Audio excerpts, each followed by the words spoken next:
just so real. Already know exactly how you feel. See the head, not like seeing a steeple. You damn well know they're one of the people.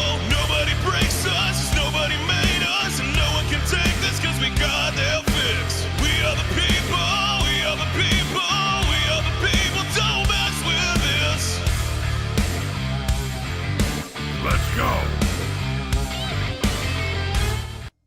All right, good morning. It is Patrick and the People, and it's the Friday edition, man. Hold on one second. We're getting some folks assimilated here. So give us just a moment. Scooch over this way, Mike. See up here on the monitor there. You can see yourself. Yeah. There we go. All right. Bring that mic down here. Yeah, like that. All right. Yeah, there you go. You good? I'm comfortable. Oh, yeah, that's good. Good. That chair should be comfortable. It's supposed to be, man. What's going on, everybody? Man, let me introduce the people this morning. To my right here, you know him, you love him. It's the piercing master of Conway, Chad Sledge. How y'all doing this morning? And welcome, buddy. How you doing, man? Doing great. Hell yeah. Did you get some piercing done yesterday? Yes, sir. Yeah, man. Popping some holes. Yeah, popping some holes. Yeah, he was. And then to my left here, performing at the Looney Bin tonight and tomorrow, for that matter, Yes. it's Mike Paramore. How you doing, Mike? Pretty good, man. I'm just feeling happy that you guys got me on here. Man, I'm glad to have you on here, man. Appreciate it. Yeah, tell me a little bit about Mike Paramore. Tell folks about you and a little bit about who you are, where you've been, what you've done. I am a mama's boy from Cleveland, Ohio. Oh, okay. I just learned the other day Cleveland's right by Canada. What is it? And that's what I hear. I mean, there's a lake in between there. Yeah. Right. But it's I don't know, still, it's a still pretty there. Giant body of water between Yeah. there. But I think I guess. Depending on where you smoking. what Right. beach you standing on. That's right. So you're a mama's boy from Cleveland. Mama's boy from Cleveland, Ohio, who has no business being the center of attention. I have no idea how I became a comedian. No? No, I was not. It definitely was not on the menu. Wasn't definitely something I wasn't looking forward to doing. What did, when you were growing up as a kid, what did you think you might be? Oh, I was going to the NFL. You were going to the NFL. Yeah, I was going know. to the NFL. Hey, I was going to the I was a NBA. spectacular athlete. Were you? Oh man, I was spectacular. What happened? My knees. Man, do you know, my brother-in-law had the same thing. He had a very potential pro baseball career, and he hurt his knee, and that was that, you know? Yeah, my knees weren't spectacular. Your abilities were, but your knees said, nah, I'm They done. were normal knees. Yeah, no, I get that. No, I found out my knees weren't that good in the military. I don't like running. I know that much anyway. No. All right. Well, let's talk about what's going on here, get you a little bit of news, get you into the world, and see what's happening. So today is Clean Your Refrigerator Day. You know it's overdue. Why don't you get it done? It's nasty. Okay. It is. You know it is. You know you got that stuff all spilled in the drawer and on the shelves. I don't even know how it spills, but it does. We don't clean it up forever. Just gets sticky and nasty. Get that shit up. You'll start to show off triggering people. That's right. That's exactly how I like to do it, man. You're welcome to Patrick and the People. That's right. Let's see. Let's talk about who's outrun the Grim Reaper. Beverly D'Angelo. You know her from National Lampoon Vacation. That's the mom. 73. Johnny Lee Miller from Train Spotting's 52. Sam Waterston from Law and Order. He's one of the old dudes. He's 84. He's real old. Let's see. Rapper E40 is 57. His given name, by the way, his government name, Earl Stevens. Yeah. Now you snitching. Yeah, that's right. That's right. Nickelback's Chad Kroeger has made it to 50. The Shins drummer Jesse Sandoval is 50, and Wu-Tang Clan's late ODB. He ODB. would have been 56. Old dirty bastard. Yeah, man, that was a good Try time. that again. What did you call them? ODB, Wu-Tang? No, Wu-Tang. Wu-Tang Clan? Wu-Tang. Yeah, Yeah. I I feel heard like it you too. made. Yeah, I this. heard it too. Hold on, what did I do? You made it one word. You're like Oh, Wu-Tang. Wu-Tang. Oh, you like it No. separated more. I got you. I'll remember that, Mike. You gotta respect all the pieces. You want to say right? Wu-Tang. I got you. Gotta You say respect all Wu-Tang. all the pieces and parts. Okay, all right. I got you. Hey, I appreciate you being here, Mike. You keep me on my toes. I see that. I like that, man. That's good. All right, let's talk about a little news here. Elon Musk says that he'll get no compensation for work heading the new Department of Government Efficiency under the new administration. The tech billionaire wrote on X that it will require tedious work. He expects to make lots of enemies. He'll be working with Vivek Ramaswamy to lead this. This also comes after they posted looking for potential employees at a Mar-a-Lago event. Ramaswamy said, I don't know if you've got to know Elon yet, but he doesn't bring chisel. He brings a chainsaw. Oh, a chisel. He doesn't bring a chisel. He brings a chainsaw. Chisel. I'm thinking of weed, man. I was thinking he's bringing some of that chisel, baby. She saw and listened to some Wu-Tang. Yeah, some Wu-Tang. Man, listen, you with me already, Mike. I like you, man. Jennifer Hudson, Kylie Minogue, Billy Porter are some of the performers this year for Macy's Thanksgiving Day Parade. In other news, they're still doing the Macy's Thanksgiving Day Parade. Have you ever gone to any kind of parade like that, Mike? No, I actively avoid parades. Yeah, me, I would be. It's way too much joy in a concentrated area. Like I like joy, but it has to be spread out. Yeah, that's just too much and too confined a place. Yeah, All right. Yeah. Chad, you a parade guy? No. No, I never rolled out of bed for any parade in my life. No. But maybe when my son was small, like one where they threw kindergarten. candy or something? yeah, like in kindergarten and stuff like Okay. that. But after All right. that, no. Okay. Let's see. Oh, yeah, man. Teenagers do crazy things. One Idaho teen stunt takes the case. Tristan Myers, 18. He was driving his Ford Bronco, 16-year-old passenger, 3 others along for the ride. Everything good. Then for some reason, he whipped out a lighter and set Myers' armpit hair on fire. Why would you do that to? Because you're teenagers. Never mind. This one makes me laugh. I feel like you could have stopped that story at Idaho Teen, and Yeah. we could have finished it. You could have just guessed it. We all would have. Everything that came after that is like, duh. You're right. Yeah. Well, Idaho clearly, Teen. yeah, he lost control of the Bronco. They wrecked. They're okay. Everybody's fine, but he's in big trouble. Let's see. Yesterday, President Trump announced more nominations. He announced he was nominating Robert F. Kennedy, RFK, to head the Department of Health and Human Services. Some people like it, some don't. So what? Next, let's keep moving. Yesterday, the federal government's All-Domain Anomaly Resolution Office, what a name, released the 2024 report on UFOs, UAPs, whatever they call them now. They detailed 757 incidents over the last year, 174 still unresolved. The report lists 21 cases where they need deeper investigation and says hotspots for sighting and incidents include nuclear sites, the Middle East, and East Asia. They've still found no evidence of anything extraterrestrial. You a Let's see. believer? Huh? Are you a believer? Come on, man. Stop it. You No. don't believe there's nothing out there? Yeah, I don't know. I absolutely think there's something out there. I just don't think it's zipping around in a drone on our planet. I mean, come on, man. It's probably China or somebody's got some kind of drones they use, and we just don't know how they work. You know how that goes, man. I don't. You're taking your planet for granted. You think there are aliens living under the ocean? I don't. I think they're living amongst us. Oh, Oh man. Like Michael Jackson was, or I mean, like some people might seem like an alien. I've seen some pretty weird people. Okay. That opens me up to the possibilities. Well, all right. Let's see. It was announced yesterday. Alex Jones' InfoWars was bought at the auction by The Onion. That's a satirical news website. That's kind of hilarious and ironic. The Onion's bid for the site and all of InfoWars property. They say they plan to turn it into a satirical site mocking all types of conspiracy theories that Jones had become known for. That is a brilliant acquisition. That's absolute God-level marketing right there. I'm sure that dude, Alex Jones, is crying, but it's funny to me. Because he works for the Onion. Well, because the Onion's taking it over. The InfoWars was a very conspiracy-driven, far-right type site that promoted a lot of wacky stuff, to be honest with you, and got a lot of criticism, and he got basically sued out of existence, and so it's bankrupt, and a satirical news site bought it. The Onion just puts out fake news, literally. That's what they put out, The FBI conducted an early morning raid yesterday at the New York City apartment of Polymarket CEO Shane Copeland.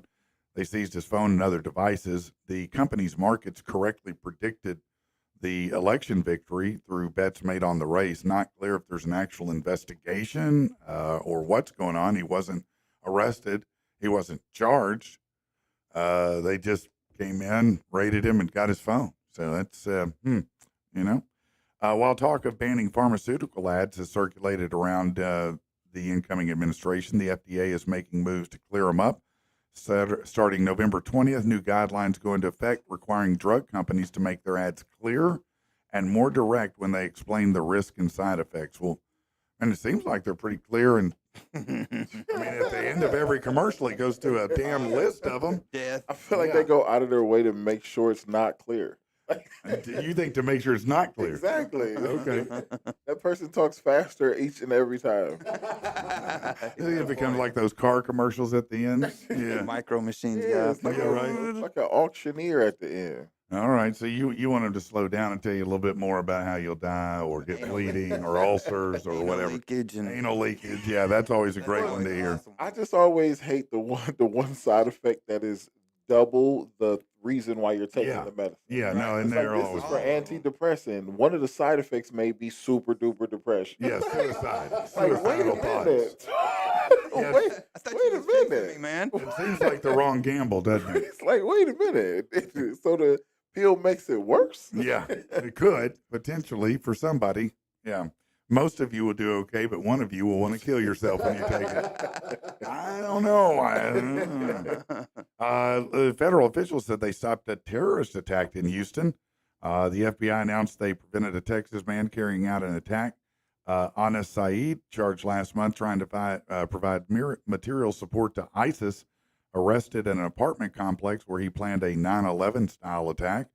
He had created propaganda for ISIS, considered attacking the military, discussed researching locations, layouts of synagogues, all kinds of stuff. So luckily they got him, and he's not blowing anything up except the bathroom in his stall. Right. All right. Hey, this is some great news. The Gary Sinise Foundation, Lieutenant Dan, he recently gifted retired U.S. Army Sergeant Joshua Hargis, a Purple Heart recipient, and his family a custom-built mortgage-free home in Tennessee. It's designed with accessibility features. The new home accommodates the veteran's particular needs following severe injuries he sustained during his fourth deployment in Afghanistan. Through the donations, they provide wounded veterans with homes that offer greater independence and ease their daily lives.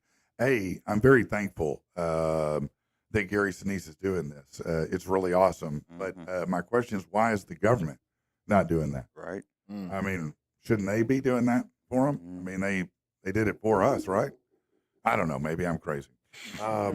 The city of St. Paul, this other good news here, on Tuesday announced it's eliminating $40 million in medical debt for 32,000 residents. They partnered with an organization called Undo Medical, and city and state leaders shared residents will soon get letters informing them their debts have all been cleared and funded through this rescue plan. The mayor, Melvin Carter, called the initiative a win for everyone, says it's only the beginning. That's pretty cool. I mean, everybody would like to have their debts paid off, How is it like really easy to get sick in Minnesota? Is he wondering why they're paying them off there? Why is it Minnesota? Did I miss something? I don't know. I think they go different places. Let's see. In 2018, they led an effort. It was still in St. Paul, same area. Yeah. Maybe Minnesota's real bad. Going on. Maybe they're real sick right there. It's like the city's like our bad. Yeah. We'll take care of this. Screw the veterans, but we'll take care of this. All right, let's see. We already know who the big winner is going to be tonight before Jake Paul and Tyson step into the ring, right? Both of them, because they're getting fat-ass paychecks. Oh, Yes. Paul revealed he'd be banking about 40 mil. Dang. Tyson says he'll get 20. Let's talk about some other fight numbers. 31. That's the age difference between the two fighters. 31 years. 47. That's the number of fights Tyson had before Paul was born in 1997. 24 years since Tyson last professionally fought. Don't count the Roy Jones Jr. exhibition. No. That was unsanctioned. This is sanctioned. Let's see, 22. That's the number of first-round stoppages in Tyson's career. And they were stopping it because he was beating that ass. Yeah. 235. That's the odds Paul is favored to win by, or negative 235. 3, the number of fights Paul had against professional boxers. He's 2-1. And his only professional loss, a split decision against Tommy Fury. What do you think about this fight? We've talked about it all week long, but what do you think about it? Are you interested, excited, not? What? I'm interested if Tyson takes it serious. Yeah. But Right, something yes. tells me he's not gonna. So I'm kind of not. No, I think that I do understand that, but I think it's going to go a little different way. I think Jake Paul is too excited, Yeah. too enthused. Yeah. He's going to hit Mike a couple of real good times harder than Mike thought he might. And Mike's going to be Mike Tyson all of a sudden and rip his head off. Yeah. Now, I'll say this. I think Mike has a harder battle just pronouncing the letter S than he does Jake Paul. I'm just saying. Yeah, no, I do think that even if that's not a guarantee, it's way too much of a risk. Like Jake Paul has to be insane. Like you do know he might like at some He might point knock your ass out. realize, oh shit, I'm Mike Tyson. Yeah, no, I think he will, man. Listen, I saw a picture of dude yesterday, and I don't know. I saw him at the weigh-in too. There's no fat on his body. I mean, the dude looks amazing. Like his muscles have muscles and have muscles. Yeah. Like he's probably got a bicep on his penis at this point. You know what I mean? I mean, it's Huge unbelievable, risk. dude. That is a huge risk. Certainly they win with money, but to me, if Jake Paul wins, what'd you do? You beat 60-year-old Mike Tyson. Right. Right. If Jake Paul loses, well, you just got your ass beat by 60-year-old Mike Tyson. Right. I mean, you know what I mean? So Yeah, Tyson's in a lose-lose. You lose to him, and that's not going to be very good for your career. no, it definitely. I don't know that his career. So everybody was saying it'll go on, but I'm not. If you sure. win, it's like you beat up An old dude. You beat up or even in Tyson's case, you just beat up a nobody. Well, in Tyson's in your case, yard. everybody in the We'll be happy. listen, every single person on the planet, you will finally hear the planet yell at one Yes. time if he knocks that, if he clacks that dude's Yes. teeth. Everybody, that's what everybody wants You'll to see hear is me. Jake get knocked out. You'll hear me. Really? You think that's what you Hell think? yeah, everybody wants to see that, man. Listen, he's Fake been Paul. clowning forever, man. I'm not saying the guy's not athletic. I'm not saying he's not strong. Look, he's got a 5-inch reach advantage on Tyson, 76 versus 71. He's 3 inches taller, I think, 4 inches taller than Tyson. So he's got reach, he's got height. But he ain't got that power. What do But you? do you honestly think Tyson gonna take it serious though? Yes. I think if he gets hit enough, he will. I think about the first 2 rounds he might not, and then he's going to get pissed. Yeah. Because Mike Jake gonna be Mike, man. showing off. Yeah, that's what I mean. Jake's going to be out there running his mouth. He's going to be doing those funny dance moves. And, Yep. trying to break dance and acting like he's better, and Mike's going to go, okay, player, I got you. let me show you a little something here. I'm going to dust this off. You know that's an inner psychopath somewhere. Like, why would you get in a ring with that dude? Like you've seen him unhinge in the ring. Yeah. No, At you least saw him twice. gnawing Evander Holyfield's Like, head at a few least twice times, you've seen him lose his mind. Yeah. Why Yeah. would you get in the ring with that dude? I would That's not. insane. I would not. Did you see the ear guard that fake Paul was wearing? No. He had an ear guard, so he wouldn't bite his ear off the other day in the press conference. Oh, whatever. I saw him get slapped like a bitch. Yeah. I saw that happen, Crazy, man. They say if it ain't broke, don't fix it. So it's frustrating to some fans. The NCAA feels the need to explore expanding the men's basketball tournament. Purists say that the field of 64 is how it should be always and forever. In 2011, the NCAA decided there was more money in adding 4 other play-in games featuring teams that had 0 to no shot at getting past the first round. Now the president, Charlie Barker, says that 96 teams won't be happening anytime soon, but there's room to go to 72 or 76. And that would mean more revenue for the NCAA. But at some point, you have to not let some teams in. You understand that, right? You can't let them all in. I mean, Jesus. Bronny James, they say, is being treated differently than the rest of the G League. Wow. Bronny James has been treated differently since he got drafted. What are you talking about? Ronnie J's been treated differently since he was born. Well, that's probably true too. But I'm saying, man, look, this kid, God love him, man. I mean, he seems like a nice kid, but he wasn't NBA ready. He should have stayed in college, made some NIL money. Yeah. But look, I mean, he's there, kind of, sort of. He's going back and Well, forth. he got like even if you feel like he's not supposed to be in the league and he just got into the league because of his dad, Yes. then I still think that's an amazing story. No, it is an amazing still story think that's without a an doubt. amazing But I think story. it must be an amazing amount of pressure too, you know, to be Bronny James and to be following LeBron, who, I mean, look, he's 22 years in. He just had back-to-back triple doubles this week, for God's sake, Well, which nobody. is insane. Well, here's the plus side for Brian. Nobody thinks that he is his dad, or like as Right. good, or even the potential to be. Like even when we talk about Bronny James being in the NBA, it's in relation to being LeBron James' son. Like it's not Yeah. even on his own. Like nobody's like excited about Bron. They're like, that's LeBron James' son. You know what I'm Right. saying? Look, my son, he's 22, I'm sorry. And he is a huge LeBron fan. Like he's followed LeBron from the time he was conscious, basically. You know what I mean? Because, I mean, LeBron's in 22, my son's 22, you know? And so I nonstop tell him how much better Bronny's going to be. I'm like, the only reason they won't let him in, Tyler, is because they know he's going to show up LeBron and make him a punk ass bitch. He's scared to death of Bronny. Oh, So yeah, man. he's going to send him back to the G League because he's going to score 50 points a night, easy buckets. even if it's just a tool to celebrate LeBron's longevity, I'm still down with it. No, I don't Still mind. down It with it. doesn't bother me. He'll get his little money and he'll flame out. It ain't like he about to like You know, he could be- guarantee spot in the league or something. No, but he could be pretty good. I mean, look, Scottie Pippen Jr.'s good. Ron Harper's son's coming up. Well, those guys are like athletes though. Bronny's gonna have a tough time because Bronny doesn't have any like very demonstrative skills. Like he doesn't like what is he gonna do well to earn his spot? You know what I'm saying? Like Yeah. he doesn't. He's not a point guard, but he's too small to be anything else. Right. So- Yeah, so- that's kind of true. What yeah. about his next son down? They say he's pretty Yeah. Well, legit. he's supposed to be an athlete, but Yeah. he's funny looking. I don't trust it. He's funny. Like, what you mean? I mean, he's just funny built. Like he's lanky. And Yeah. he has glasses. I don't. Stigmatisms just don't do it for me. No, I get it. I understand. I have astigmatism, my man. That's hilarious, though. All right, let's do something a little different here. Thanksgiving for Dummies. That's me! Thanksgiving, also known as the crappy holiday between Halloween and Christmas, is devoted to the 5 F's. Food, family, farting, football, and taking shots of Fireball when no one is looking. Traditionally, Thanksgiving is supposed to be like this. May I have more stuffing? Pass the cranberry, please. Good job, honey. But since the whole family's assembled, it's also a good time to drop bombshells. I'm gay. We're pregnant. With a black baby.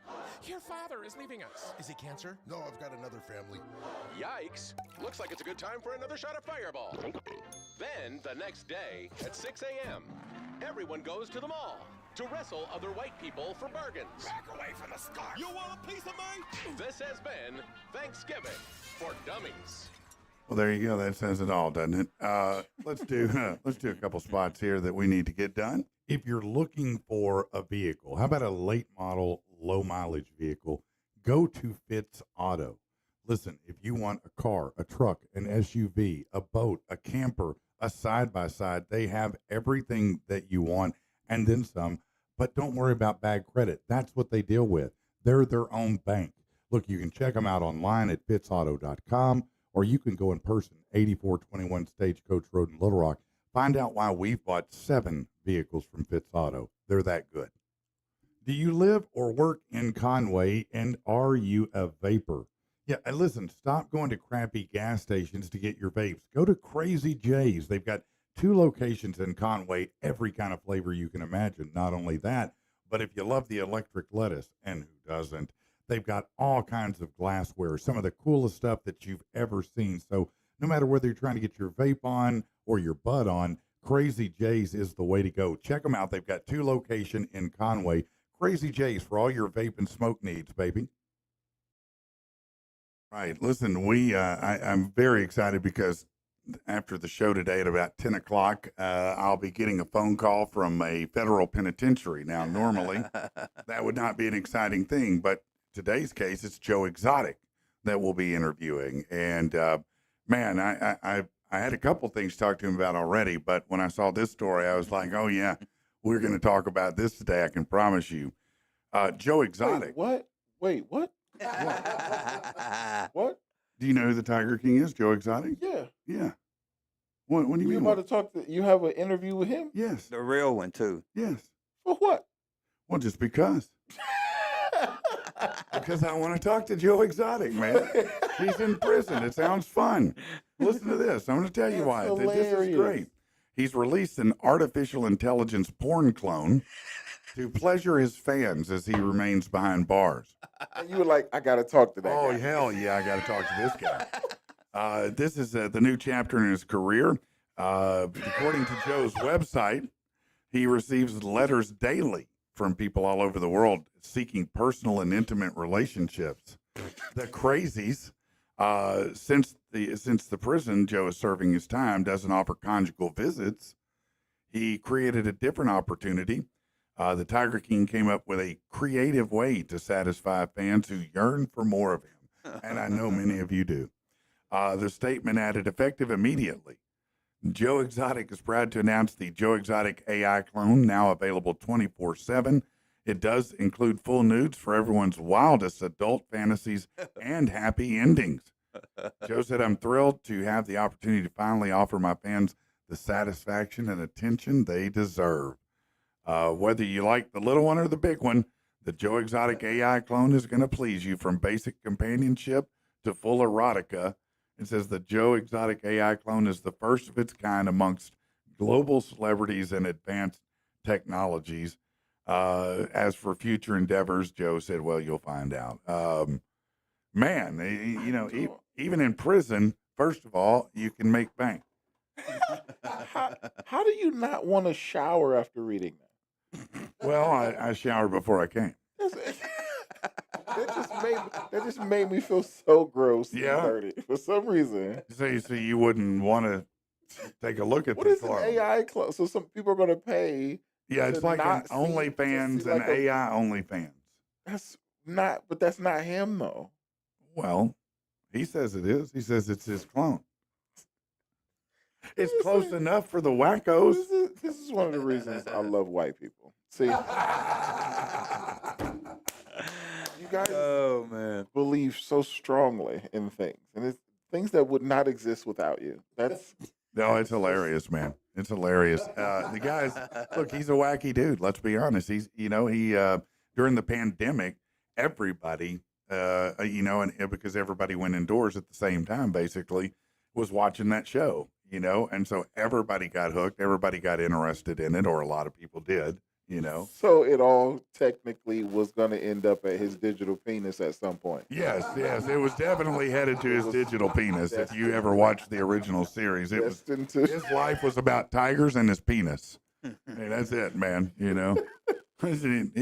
a crazy dude. He's a funny guy though. He's got a lot of humor to him. What do you think about this one, Chad? I think it's gonna be an awesome interview, man. Yeah, no, it definitely is going to be an awesome interview. For sure. who do you call? How did this even happen? What's the number to try to interview the Well, Tiger King? that's Who do you call? What number? Who did you email? He's got a team. Well, interview I know somebody that's- on the inside with Joe. We reached out to that somebody, and that somebody said, "Yeah, I can get to Joe for you," and he did. That's obnoxious. Yeah, you never can tell which of your folks are going to be the ones that are resources. You might think someone in prison can't help you. Wrong. Wrong. They sure can, and they help get us hooked up with that. You never know where you're going to land an interview from, man. You used your powers to interview the Tiger King. Yes, I leveraged my great powers and resources in the penitentiary to the long arm of Patrick in the penitentiary to reach Joe Exotic, you know. Some commissary. Yeah, that's right. Yeah. Put a little ice cream on the books, you know what I mean? Yeah, no, it's a great story, man. I find it quite funny. But speaking of that, you brought up his penis, his digital penis. Wait a minute. Why would you put that on me live? You mentioned it, so I are wanted live, to use that as a It segue. cannot be edited. But I did not. I did not at any point bring up the Tiger King's penis. I didn't say digital penis. Did you say digital? No, that was the conclusion we were building. That was the story, the climax. Well, I was of just, the story. just using No your pun summation. intended. Yeah. It was a digital flaccid penis of Joe Tiger Exotic. Yeah, that's right. Well, penis owners, beware as freezing weather is coming. You know, the winter months are no joke. You may not have heard of winter penis, but it's a thing, apparently. You never heard of winter penis? I'm black. That's right. That's fair. That's fair. That's fair. You know, I understand. You know, actually I don't, but I mean, you know, I have a little bit to spare. yeah, okay. Now, a winter penis may sound like an urban legend created to scare people into wearing thermal underwear, but according to medical experts, it's a real thing. I've never seen it, but Dr. Donald Grant and senior clinical advisor at the Independent Pharmacy explained that winter penis is the body's temporary response to drops in temperatures. Says everything shrinks so it stays warm. You know, is that what? I mean, does it have to be called winter penis? I mean, is that necessary? I mean, it's just cold. Flaw. Isn't that all that is? You're cold, it shrinks. Terrible design flaw. Why would God do that? Flaw. You think that's a design flaw? Yeah, it's like Where would you put it otherwise? You got to need a pocket for it. With females in like water, and we can't. Oh! It's a terrible design flaw. Yeah. It Are you in cold water? It hinders the romance. You're in cold water, I guess. Well, maybe we're like in a. Are you just a chlorine's a problem? Waterfall in a forest. Yeah, what's wrong with that? I'm a hopeless romantic. Well, why can't you do that? Because it'll You said you're black. It'll shrivel up. You're black. I'm talking more for the people. You're speaking for the people. My bad. I apologize. Yeah, no, I didn't know you were speaking for them. That's my bad, Don. All right. Well, let's one more thing here that you need to be warned about. Doctors have warned against prolonged vigorous bedroom antics after treating a patient with a potentially deadly injury to the genitals. The 53-year-old, hey, good for you, Don. The 53-year-old suffered inflammation in the main vein that runs along, which led to life-threatening blood clots. He had a Viagra-fueled sex session the previous night, which caused swelling of the undercarriage. Yeah, it says the skin warm to touch and tender, visible bulge as a result of fluid buildup. The man who's not been named, treated with drugs. He did make a full recovery in a few weeks, but they're using his case as a warning. They're saying, listen, you can't be going, 4, 5, 6 hours. Okay, you gotta stop, take some breaks. Yeah. No, he didn't go to Pound Town. He bought Pound Town. You know what I mean? He bought the thing, redid it, renovated it, dressed it up. Said, hey, we're here. All right, let's do something different. Yeah, I know, right? Thanksgiving No, we did that one. This hour brought to you by Put a Stick in Your Bum. I'm depressed. I wish there was more to life. Put a stick in your bum. How is that? Oh, wow. I feel better. Ow, ow, ow, ow. Put a stick in your bum. Johnson, you're fired. Holy f***. Johnson, you get a raise. Ooh, ow. Ow. Put a stick in your bum. Spare change?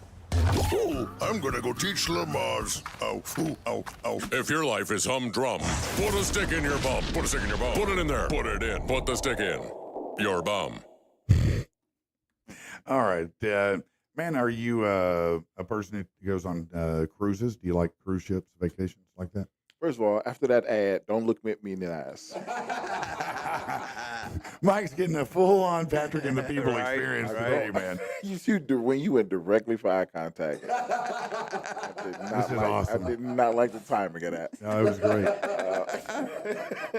I refuse to be intimidated. Oh man. Okay, what'd you say? That's right. That's what we do here.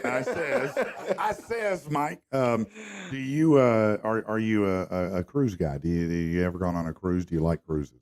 I actually work cruises very, very often. Do you actually. really? I work cruises very often. See, that is awesome, man. Yeah. How long have you done that?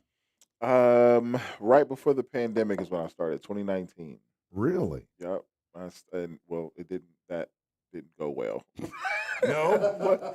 but after that, we started back up 2022. Maybe I started Yeah. doing it again. So still trying to get back into the swinging thing. But yeah, no, I love it, man. I mean, it's you get to see the world for free. You know Yeah. what I Now, mean? So how do you like that versus a regular comedy stage? Is it just the same? oh no, it sucks your soul out. It's terrible. No, it's all bad. No, no. Well, well, let me.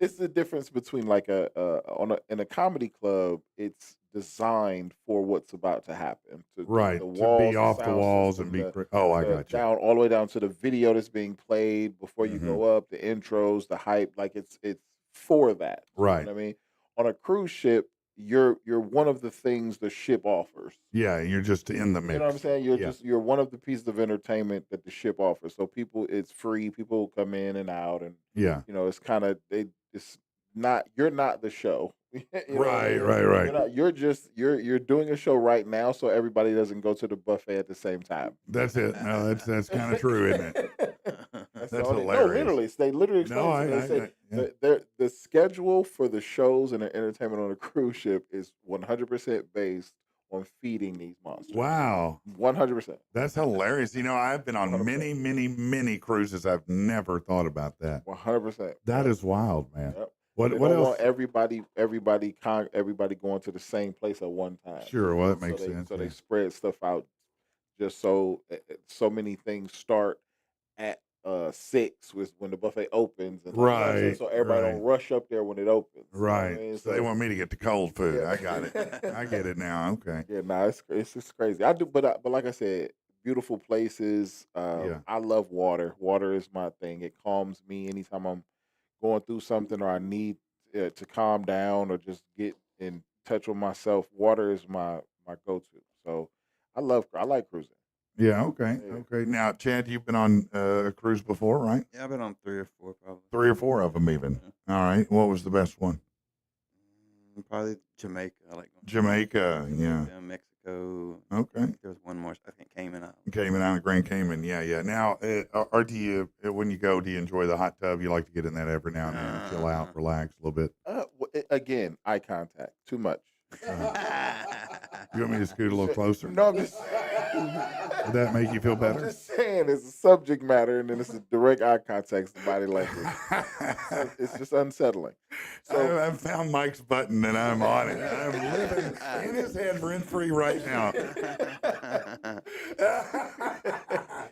But honestly, I don't think I'm a hot tub dude. I like the sauna. I like the fact that I can.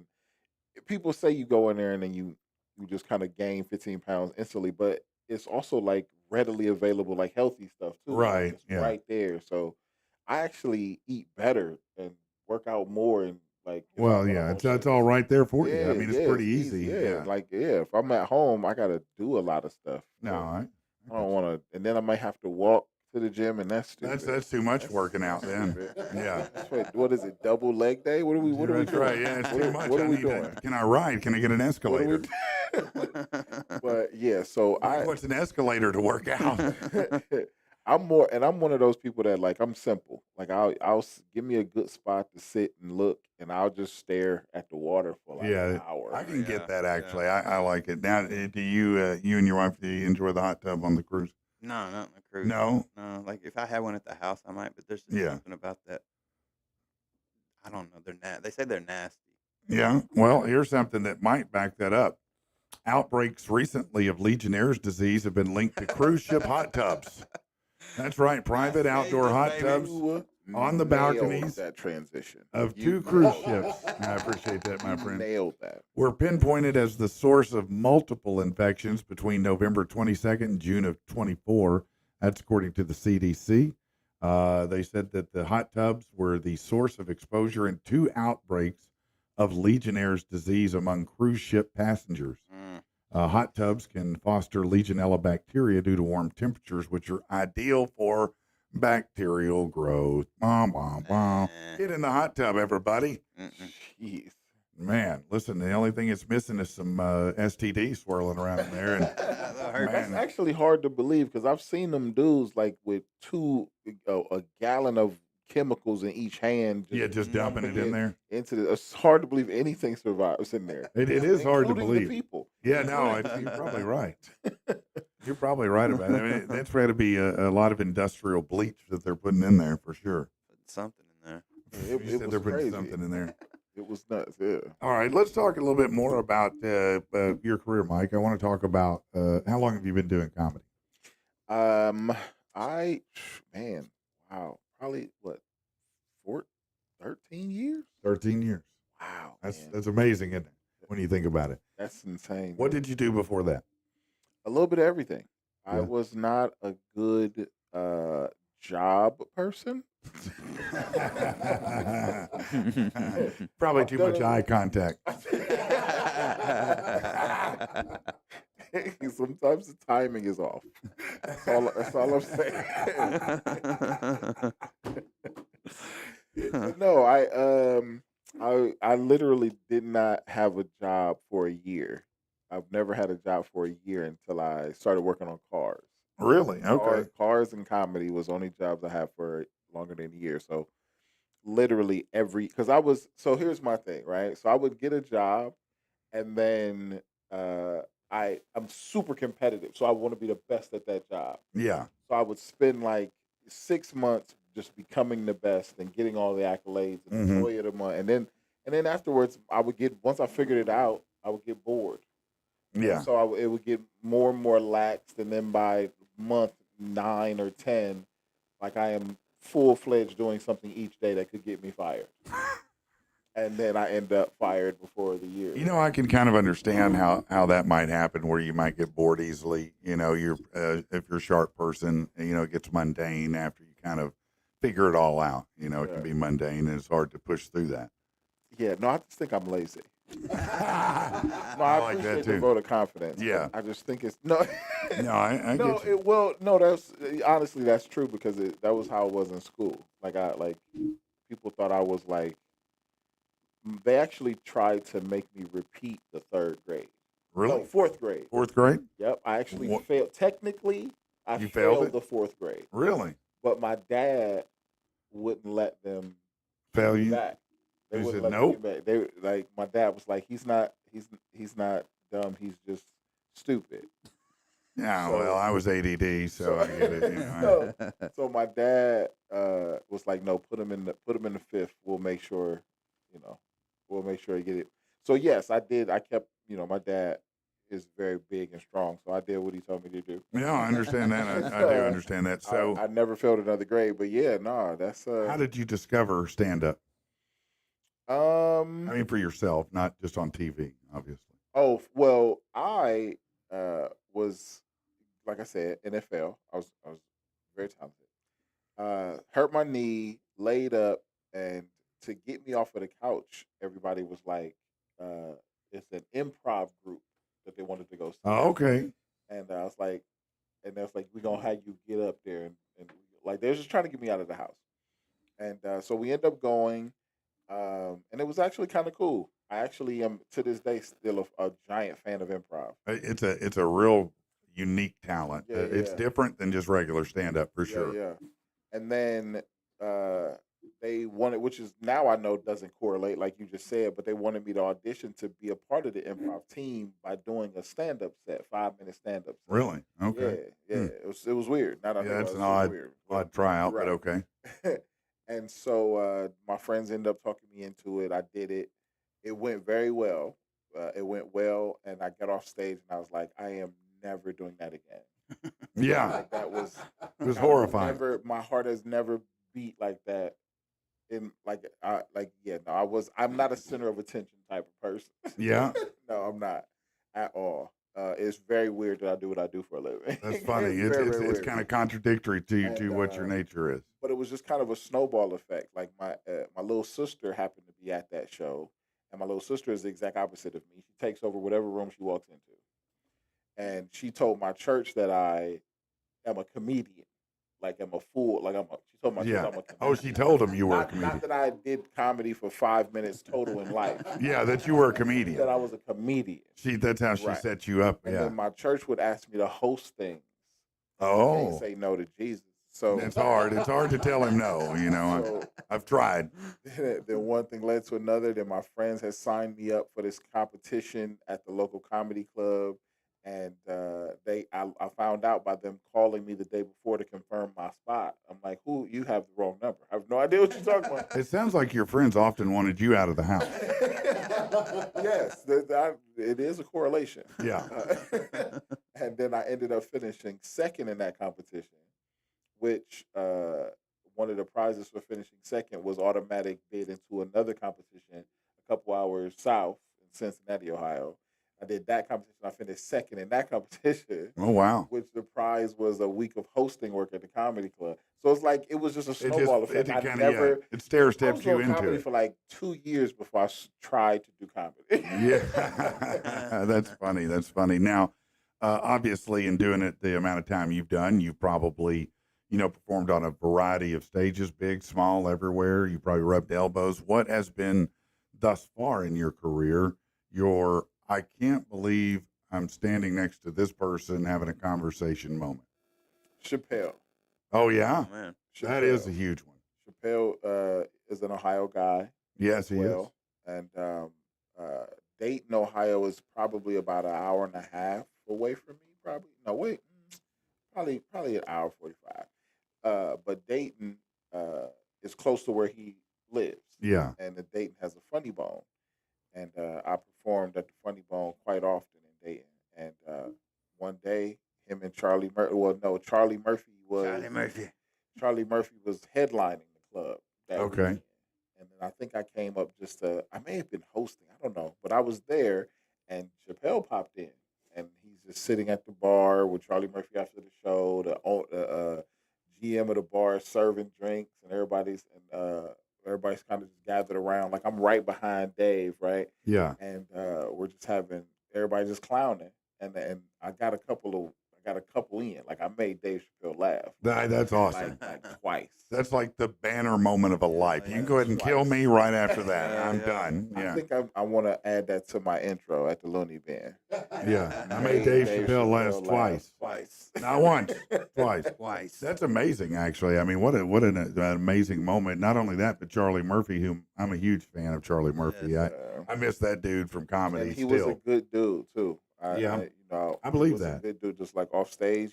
He was a normal dude, like like your uncle at the cookout. Man, he's one of those guys who just had an organic funny about him. I mean, everything he did, anything he said, the way he, his face, just everything lent itself to him being funny. And Eddie Murphy was my big inspiration when I got into stand up. I did stand up. I've done it, I guess, 14, 15 years. Mm-hmm. And I was probably 13 when I saw Delirious, the red jumpsuit Eddie. And it was filthy. There's nothing in that set you could do today on a comedy stage without being asked to leave. And yet, it was hilarious to me at the moment, and I was like, man, I want to be that guy. I want to be funny like that. I never made it funny like that, but, I made it here. But yeah, that's a great, when Dave Chappelle came here, I saw him perform. And I say that Dave Chappelle's the only comedian that could come, spend 2 hours, get my money, barely do a set, and me still love it. But he was, I don't know how high or drunk or whatever, whatever he was full on, but he barely did a set. He would come in and out of doing a set, but mainly he was just running his mouth, just talking. Yeah, no, Dave Chappelle has passed that threshold of needing to be funny. No, he really does. He just needs to be there. He half of his set is a monologue. Yeah. Yeah, it really is now. Yeah. Yeah, it is. But you sit there and but he did, one thing he said, I think it was he was talking to somebody else famous, like an interview between, I think it was Will Smith or whatever. Okay.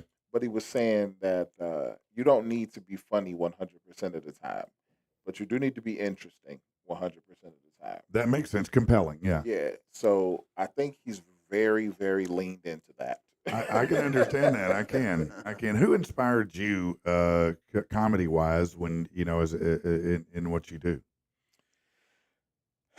Um, any comedian that made it by being funny, by being a comedian, and not to knock anybody who made it any other type of way, but like a guy who just like all I do is stage funny, and I'm famous for it. Like Sebastian.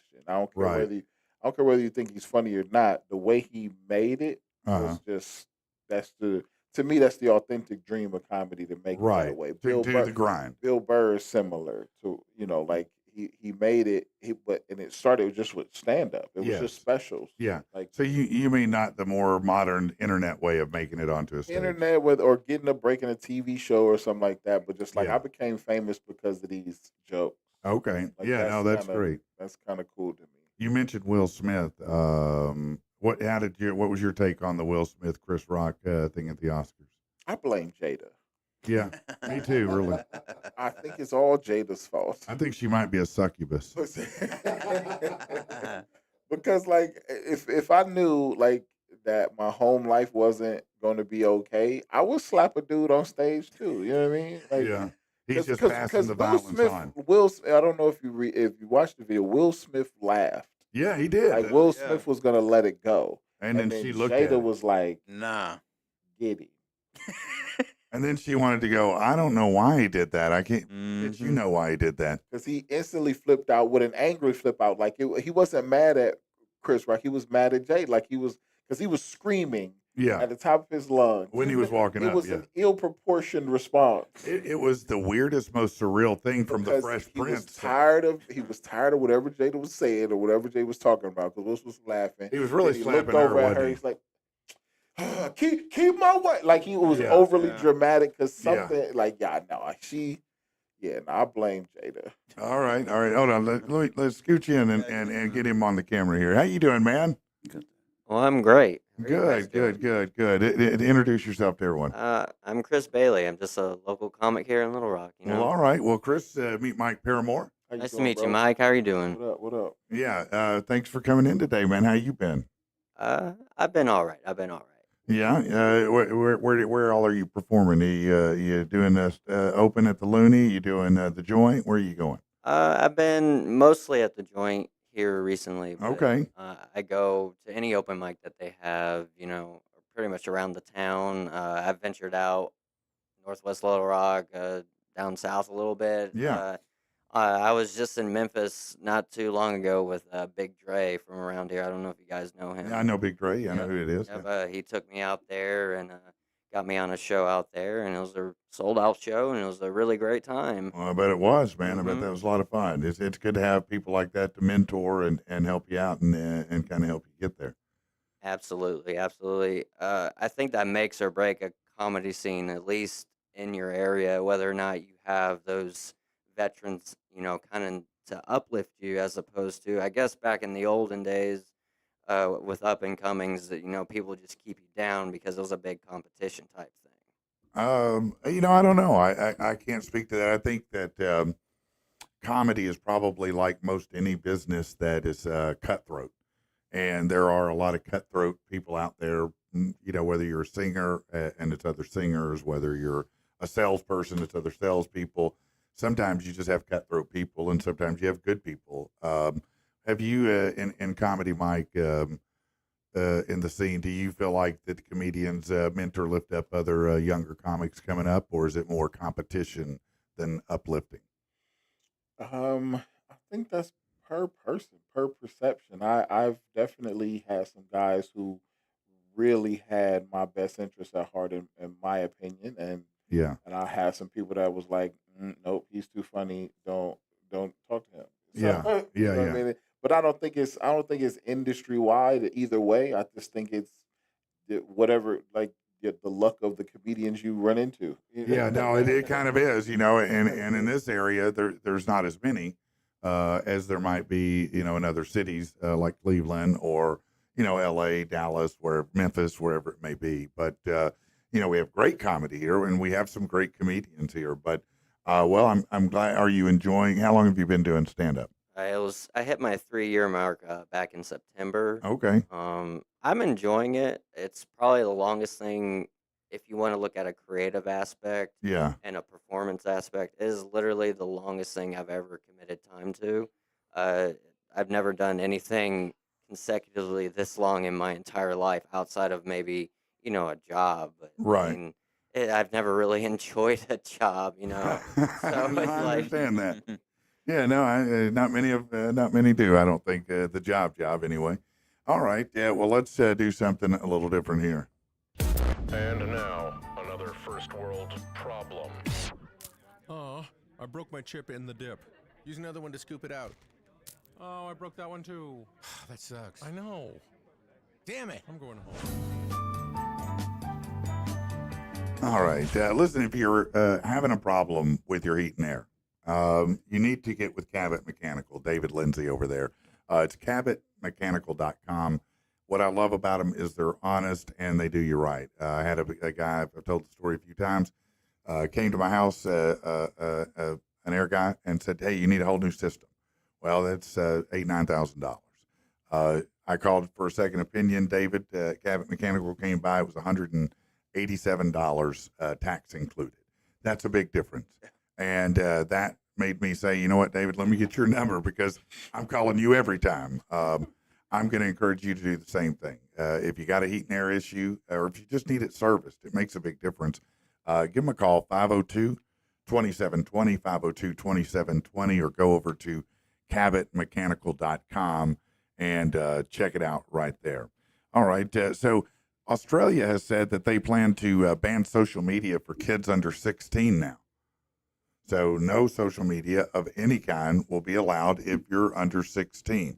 Obviously, that's not something that's going on here, but is it something that should go on here? Do you think, Chad, do you think that kids under 16 should be banned from social media? Man, that's a tough one. There's a lot of stuff on TikTok and stuff, but I mean, they're 16. Like, Yeah, it's not like they're 10 years old, you know? Like, right. I don't know. I think So, but I mean, what if you're 14? What if you're 12? What if you're 9? if you're like 9 or 8, I'd be more for it. But like 16, I think by that age, you've pretty much seen Yeah. in nowadays society, you know? All right. What about you, Mike? You think social media? Social media should be banned across the board. Yeah, just period. Absolutely. How are you going to advertise your comedy? Period. Absolutely. I hate advertising. I hate telling people to come see me. It's tough. Yeah, no, it is, but it's pretty useful for that. And social media has its pros and its cons, but Definitely. I could do without. Yeah. No, I can understand. Are you a big social media guy, Chris?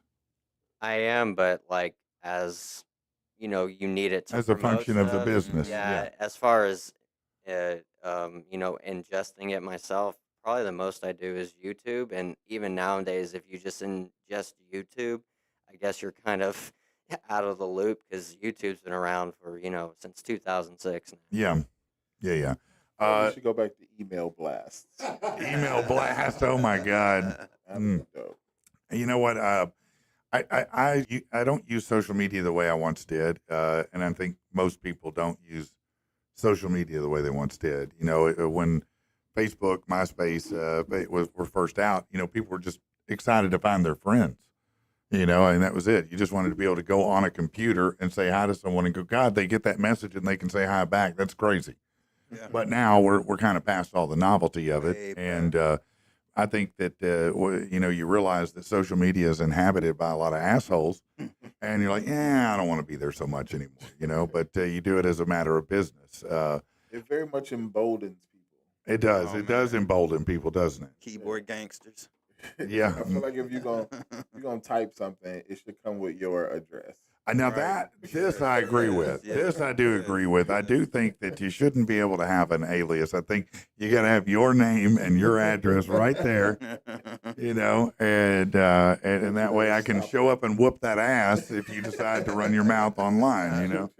I think I that's always thought that too about cars. Like I felt like your cell number or your car phone number should be on the side of your Oh, car, man. I used. so I can let you know when you fucking out. Yeah, no, that's it's perfect. My very first joke I ever did was along that lines. It was like, I think your license plate should be your cell phone number so I can call you and tell you to get out of the way, you know? Nowadays have like the Instagram tags on their car, so all you got to do is inbox them. Like, Oh, like a hashtag on it? yeah, The it's right there on the barcodes, car. Yeah, They have that? yeah, QR yeah, codes. Really? yeah, yeah. That's crazy, man. Yeah, I don't need all that. Don't scan my car and tell me anything. I'll run you off the damn freeway. Now it's AI. Now we got to worry about if it's really Cynthia from HR. Oh, is it really? Yeah, right. Or Joe Exotic. They're getting there. Yeah, is it Joe Exotic naked or is it not? I don't know. Comparison penises. Yeah, hey, if you're gonna, let me tell you this: if you're gonna go digital, right? If you're gonna make yourself into a digital clone, Might as you're well gonna go right. enhance that a little bit, aren't you? Or you're gonna give yourself a little bit more, a little bit more muscle, a little bit more girth, a little bit more, what? Saying we're not going to see authentic penis. Well, I don't know. I can't speak to what authentic penis looks like, Mike. Can you?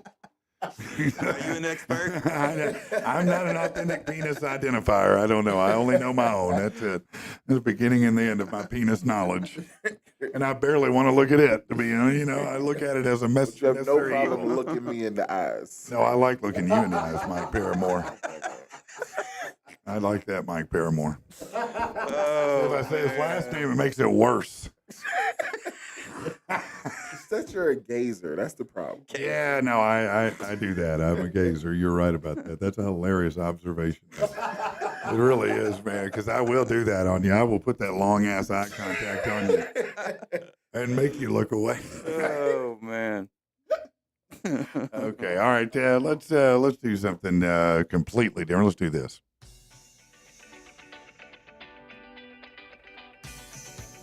This is the segment, not like the other.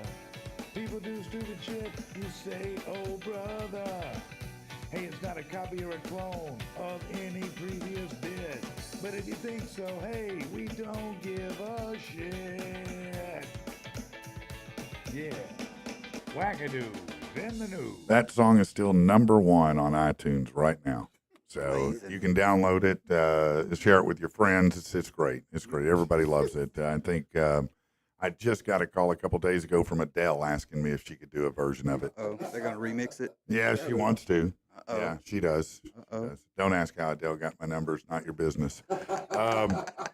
Stand-up comedian Stephanie D'Agostini was stunned when she realized that her own apartment was featured in a TV show she was watching. She turned on the reality show Couples Therapy to unwind, only to see what looked exactly like her apartment on screen. She said, how is this happening? She quickly recorded a TikTok video comparing the apartment details, including the New York Cosmos sticker on the electric box, to the set on her screen, and the video quickly went viral, got about 3 million views. Her video sparked hundreds of reactions on TikTok, with viewers calling it a glitch in the Matrix and comparing it to the Truman Show in the Black Mirror episode Joan is Awful, where a woman realizes her life is dramatized in real time, kind of Truman Show. The discovery caught the attention then of couples therapy producers, who later confirmed that they shot scenes in her exact unit. So, yeah, it says people were joking that they filmed while I wasn't home, but I only moved in a month ago, so it must have been the previous tenants. That would be weird, though, to turn on and see your own apartment in there, stickers and all. I would think I was owed money of some sort. Yeah. Right. I wouldn't be mad. I'd be like, cha-ching. Cha-ching. At my house. All right, let's see. After surviving a life-threatening electrocution. Oh, wait, no, I got to save that for later. That's bad. Hold on. Let me change that. I'm not talking about that now. An Abilene, Texas man, Casey Miguel Renato Rey Soares, attempted to rob a Family Dollar by pretending to have a firearm and demanding cash from the register. When the employees informed him the register wouldn't open without a purchase, he attempted to buy nail clippers, but the clerk quickly closed the drawer and threw off his plan. He left the store but was apprehended and charged with robbery and resisting arrest. Well, he didn't get away with anything. What are you going to charge? Why are you charging him with robbery when he didn't get anything? Come on, he failed already, Daniel Kozlowski, arrested at the football field at Edward Waters University in Florida during a game after he ran on the field, prompting school police and Jacksonville Sheriff's Office to tackle him. EWU wide receiver Johnny Jones was on the field when it happened. He said the players quickly got rushed off the field. He said, I thought he had a bomb. I thought he was going to try and tackle one of the players on the field. He faces multiple charges. I guess, this day and age, it used to be when someone would run on the field and streak or do whatever they do, you just think, oh, this is an idiot. Now you got to think, man, is this guy trying to kill me? I like watching him get tackled. I'm gonna go out on a limb and say that the last 2 stories were white dudes. Well, it was. Why were you even wondering that? Did you have to? Well, one of them was Spanish, but he's probably white passing Spanish, Yeah, no, you knew. Come on, man. You know that already. All right, check this out. Here's a good one. And you never know. Andy Tilley and Dean Go, they're dedicated volunteer workers in Lincolnshire who pick up litter. They were surprised to find an unusual item in one of their cleanups, a pair of fake boobs left on the roadside. In addition to that, they discovered everything from a full catheter bag to vintage litter, like a 21-year-old potato chip packet, nipple clamps, and stilettos. They've filled over 4,000 bags with trash this year alone. Now, this is in England. Often deal with verbal abuse and litter thrown at them by passing motorists. Oh, my God. And I stuff. feel like they're just at one person's house. Like that just sounds like one person's really crappy house. That's funny. Man, I give it they throw litter at them when they're picking litter up. I mean, I thought people here were rude, but maybe in England they're ruder than I know. I think we'd be lucky if I just got litter thrown at me, to be honest, because it feels like I get more than just litter thrown at me nowadays, honestly. Yeah. Why do people throw things at me? I mean, you're looking at me right now, have you? Can you see why? Well, I haven't thrown anything at you, have I? No, not yet. No, I don't understand. I Okay. did when you walked in kind of think you had a punchable face. Not that I wanted to punch it, but I was like, if somebody did want to punch a face, they probably would choose yours. Yeah, that was what you were thinking to yourself. Be top 3 faces. Okay. All right. Face. All right. Yeah, let's. I don't even know what to say. I don't even know where to go from there, man. Okay. Don't look at me in the eyes. I'm not. I'm. Because that's usually where you go from here. That is where I go. I like that. I find comfort there, Mike. I find comfort in the pools of your eyes.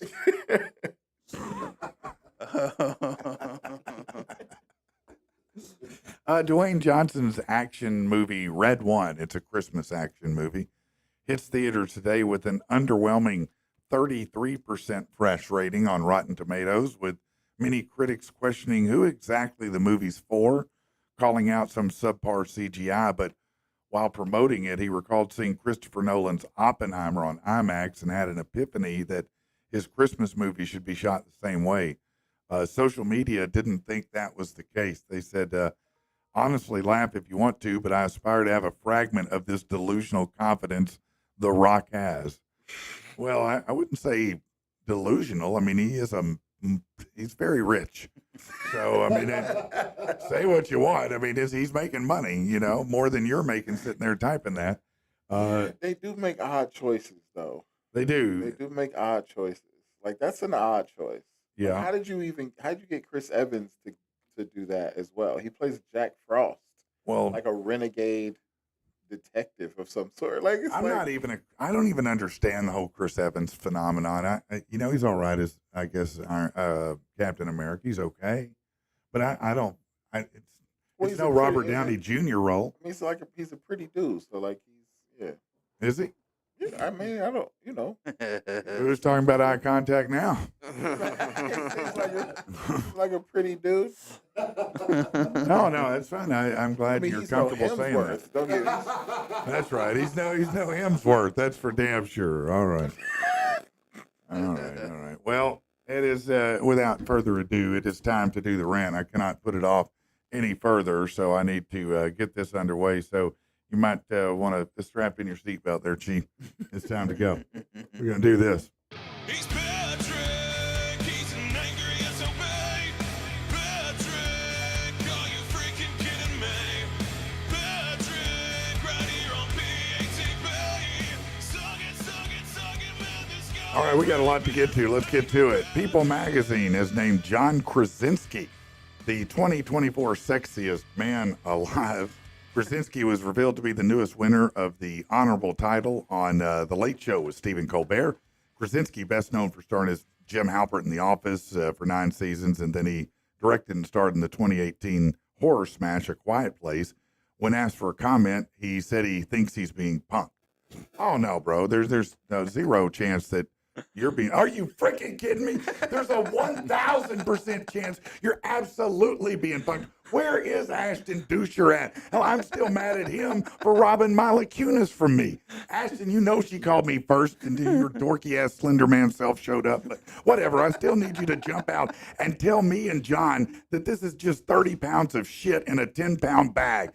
Tell me that this is not the joke of all jokes, that John Cracknado, or whatever his name is not the sexiest man alive. Hell, I saw a dude at Circle K this morning who's definitely better looking, and that's the dude that asked me the critical question, is that all, sir? Yeah, and now I wish I'd said, hell no, you beautiful bastard. Let me get a price on you so we can cock block Captain Average John Crackpipes. Because as many of you all know, look, beauty may be relative, but it ain't that relative. You could have nominated 70-year-old chunky Denzel, and it make more sense. You could have nominated Chris Hemsworth while on the shitter, and that would have beat John. You could have Bradley Cooper on a 9-day bender, no shower, no toothbrush, wearing a pink outfit that's way too tight and has a brown stain in the back, and he would still beat John Crack Toastin. Somebody let me in on this. How did we somehow, some way, end up with this Johnny Average white boy? Where did you even conduct this poll? The Cataract Clinic? John Krakenacki is about as sexy as well-cooked spam.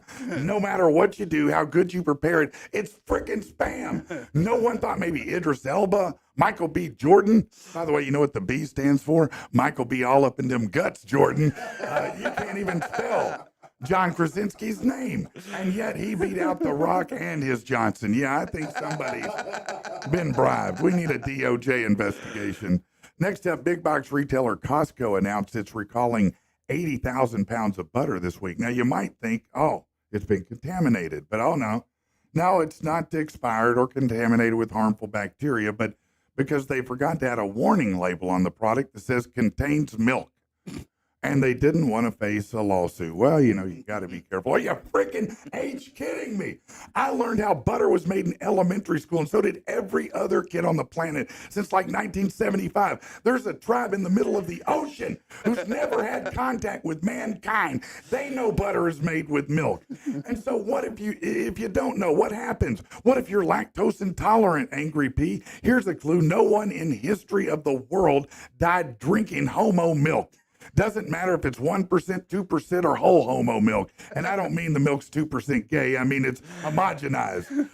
You know what does happen to a severely lactose intolerant person? They spray the tank. They get that Arkansas Andale, a little dishonorable discharge. And because of that, a handful of weak sticks who can't handle that spicy ass milk end up blowing shrapnel from the soup grenade. Well, Yankee my wanky. How can I save myself? I don't know. Maybe go down to the store. I heard rumor of an old recipe they've got called Pepto-Bismol. Take some, bitch. I mean, the bottom line is once you've moved past brewing that deuce juice, get yourself cleaned up, reach down and tug your nuts, man. Stop getting mad that you accidentally had some milk. No one feels sorry for you on your Thanksgiving miscarriage, because people who sue because the butter didn't say it had milk in it, well, let me just end on this. If they got the chocolate lightning and blow mud until they die, they had it coming. Okay, bottom line. And finally, sex dolls exist for a reason. As technology gets more sophisticated, so will they. So it stands to reason that they should work as advertised. The only way you're going to know is if professionals out there take one for the team and put them to the test. With that in mind, Doll Authority, they're a manufacturer of sex dolls, is on the lookout for a sex doll product tester and trainer. The job requirements are pretty straightforward. It's a remote gig. You'd be required to test various sex dolls, assess their quality, help improve the interactions. All right, people who's needing a good job here. Are you freaking... I know some dude's thinking, hey, I can get paid to have a little fun. What could go wrong? Bro, listen to me now. I know you're tempted by the silicone siren, the plastic punani, that rubber rocket docket, but my brother, your penis is running a Jedi mind trick on you. Yeah, you can possibly get paid to bang the Megan made of milk cartons and even enjoy said pounding of PVC patty, but what you won't ever enjoy is an actual homegrown hoo-ha attached to a real-life woman, because it doesn't matter if you're John Krasinski, the sexiest man alive, when your date says, what do you do for a living? And your answer is, I hump fake women all day. She'll laugh at first because she thinks it's just a bad first date joke. But when she says, seriously, what do you do? And you're like, no, I hit it from the front, the back, the side, flip and jip, Santa's magic sack, the Wisconsin windshield wiper. The next thing you're going to see is her reaching for the pepper spray. Not only is she going to light you up like Diddy at a feminist festival, she's going to, look, bottom line is this, chances are naughty Nadine, who's down to wingman or whisker biscuit into your fictional female playground and share time with a lady who goes in the dishwasher after you're done. But those odds aren't on par with golfing with Jesus and dropping an eagle on him. It ain't happening. Whatever, if you're going to do it, at least be considerate. Get a few of those swimming pool patches for when you tear that ass up. That's wrong. I'm sorry. That's enough of that. I'm done. I'm done with it today. All right, everybody. Let's. Somebody tell me I wasn't looking. Was he looking at me during that? I looked at you the whole time, man. It was very, very moving for me. Let's take a break real quick, shall we? Let's do it. You know what? As a real estate agent, I've seen lots of homes get caught up in probate. That's when somebody dies and they don't have a will, and the next thing you know, siblings are arguing over houses, possessions, cars, things like that. That is a nightmare you don't want any part of. You're going to need some help. You need someone with experience. You need Riggin Law. Okay, RigginLaw.com. Kristen Riggin there and her team are amazing at guiding you through this process. Look, you want to get what's coming to you, but you don't want to have to fight with everybody to get it. Just get Kristen to do the work for you. Go to RigginLaw.com. When you have questions, you have concerns about an inheritance, about anything like that, RigginLaw.com is the solution. Check them out. You know what? As a real estate agent, putting you with the right mortgage person is critical. One of my favorites to work with is Josh Taylor at AMC Mortgage, and I'll tell you why. A lot of guys out there are stiff. They treat you like a number. Josh treats you like a friend. He's going to work through with you on everything you need. Look, he just got a pair of my clients into a home with $500 total. Yeah, paid the closing and the down payment costs all covered in there. I'm not saying that's what you're going to get, but I'm saying that's how good he is. Check him out. Give him a call, 351-2579. It's Josh Taylor at AMC Mortgage. If you're looking for a local mortgage guy, that's one that I recommend. All right, let's get back to it then. Welcome to Patrick and the People. If you're just tuning in, we've got Chris Bailey over here, a up-and-coming local comic. Chad Sledge, the piercing master in Conway. Yeah, check out Piercings by Chad. And then joined by Mike Paramore, a famous comedian and Looney Bin performer tonight. You need to get out there and see him. What time do shows start tonight? 7:30 and 10. 7:30 and 10 tonight. And then you do a couple of shows tomorrow as well, right? That's right. 7:30 and 10 tomorrow. Yeah, man. Awesome. 7 to 9:30 on the website. We got internet. We got social media. Stop putting this pressure on me. The time is the pressure for you. That's the one that broke you. Yeah. Look, man. What can they expect when they come see you perform? What kind of energy do you bring to the table? I'm conversational, man. I'm You're a crowd worker, aren't you? Yeah. Yeah. I really, the audience kind of dictates my show. You know what I mean? Not in a way of like talking to them, if I don't have to, but if they won't stop talking or if the vibe goes there, then I don't mind making it conversational. But I'm more of an observational comedian. So I'm gonna tell you what I saw, talk about what I things that have happened to me. I suck at lying.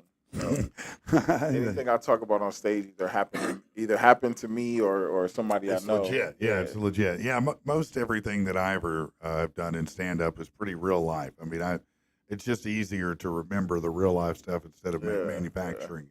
I can't make so. Yeah, I'm not a good liar, man. No. So what when you do crowd work, or let me ask you this: have you ever been in a? You were talking about having people who talk. Have you ever had to do a stand-up set in a place where they have TVs and pool tables, stuff like that? Oh yeah, all the time. I mean, yeah, that's kind of the grassroots of comedy. Everybody had to do that. Yeah. It battle the environment, and Yeah. it doesn't go well. I didn't master it. if No, that's what it's you're- very if that's difficult what to you're- master if that. that's what you're asking. No, it was soul sucking all the times I've done it. Yeah, no, it's always tough. If they won't turn off the TVs or shut the pool tables down, you're in for a long night. I can promise you that's almost always the case. I did a college that was because colleges, that's also soul sucking. But you got to do it if you want to be a full time comedian. You know Yeah, what yeah. I mean, like you can't be a full time comedian just doing clubs unless you're a famous top Yeah, 1%. that's right. So you got to do cruise ships and colleges and stuff like that. And yeah, colleges are routinely soul sucking. Like you have to adjust your expectations. Yeah. Like normally when you get a laugh and your beats to your joke, Yes. and so you expect that, and when you don't get that, you're kind of like it's not going well. But in Right. college is different. Like you can't pay attention to what you normally get. The goal for a college is just to leave without wanting to jump off of something. So that's hilarious, really. As long as you can keep your self-esteem intact for as long as possible, that's the goal. So what changes there? What about that environment is so different in the way they receive it?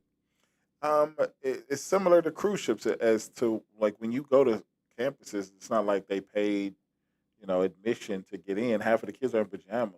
You know what I'm saying? Yeah, Like, right. They just rolled out of bed and walked over there. So I got like you. it's not like they paid admission. It's just one of the things that It's just another amenity that's on half campus. of them is there because they're getting credit in a class to go there. You know what I Yeah. mean? Like they don't want to be there, so you have to win them over So you have a little bit of a hostile environment from Oh. the moment you start. a little bit. Yeah.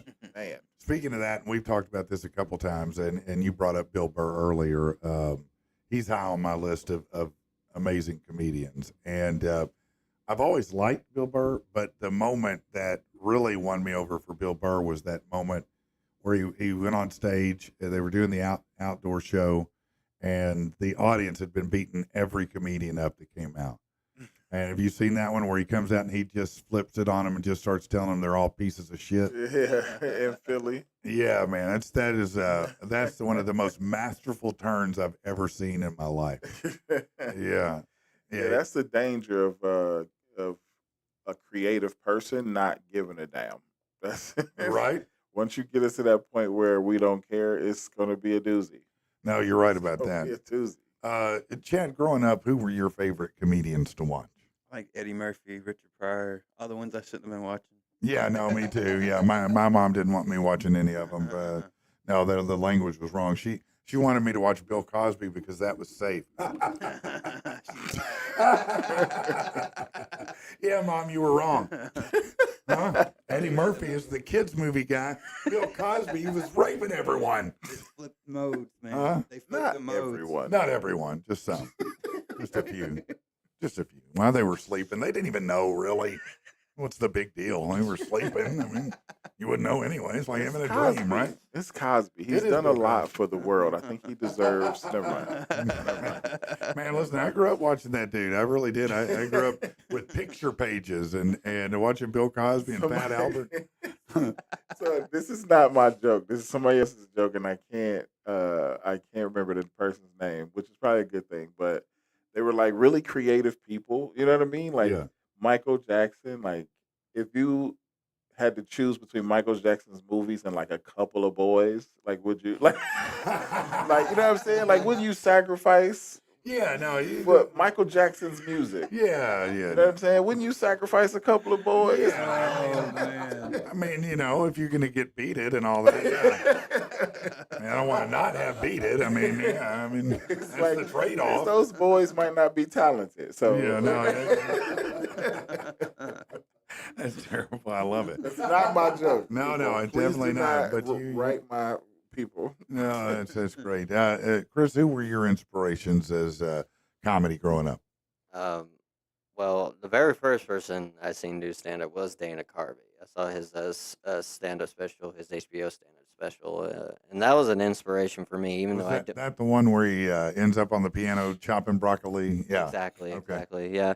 But I've never taken any like inspiration as far as how he does comedy. Right, right. But honestly, like you mentioned Bill Burr. Shane Gillis is also on one of my Yeah. tops. Very good, up and rising right now. I mean, his Trump impression is No, next to none. it's spot on. Yeah, it's pretty great, to be honest with you. I like Shane Gillis. He's a very unassuming comedian, and I appreciate that style.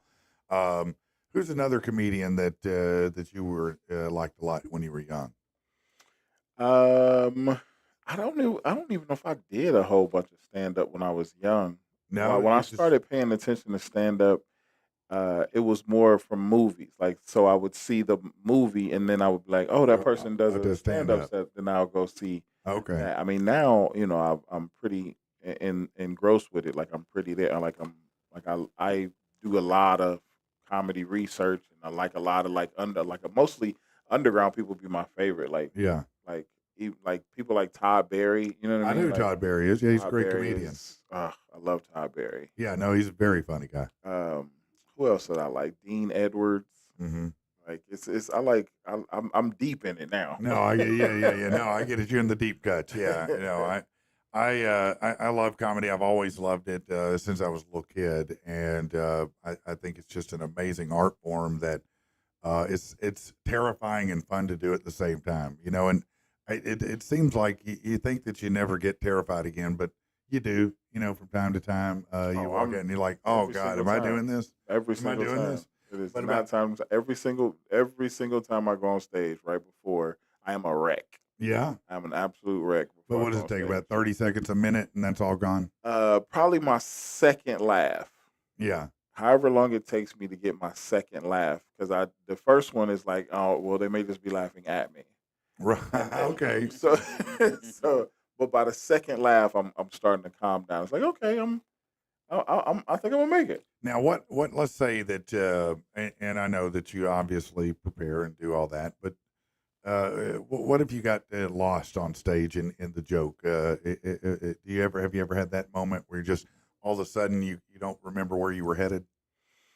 No, I don't think so. I mean, maybe if I'm going back between crowd work and my jokes, my Yeah. set and going back and forth, I used to get hung up on that sometimes. But you mean just like losing your whole? Well, no, just in general, just wherever you get to talking. Did you and have a forget where you're particular? going. Did you have a particular like drug that you preferred before you went on stage? No. I learned I could not do that. No, I'm Yeah, not. sometimes my thoughts just leave me. No. I'm just curious. How you deal No, I with mean, whatever things you deal with. You might get lost if you get distracted or something like Yeah. that. But usually, by that time, you know you're set. Mm-hmm. You know what I mean? Mm-hmm. So like I said, you know your beats. Even if you want Right. to add to them, you can only get but so lost. 'cause, Right. You know. Because you know where you're headed. You're right. Right. Yeah. Yeah, no, and that's the right answer. All right. So as far as other people that you may have worked with that were like, wow, man, it's exciting to work with. Who are some of the other comedians you've worked with? Maybe? Exciting to work with. I enjoyed working with John Lovitz. He's a psychopath. Is he? He seems like a really fun guy. Oh really. my gosh, he's super weird.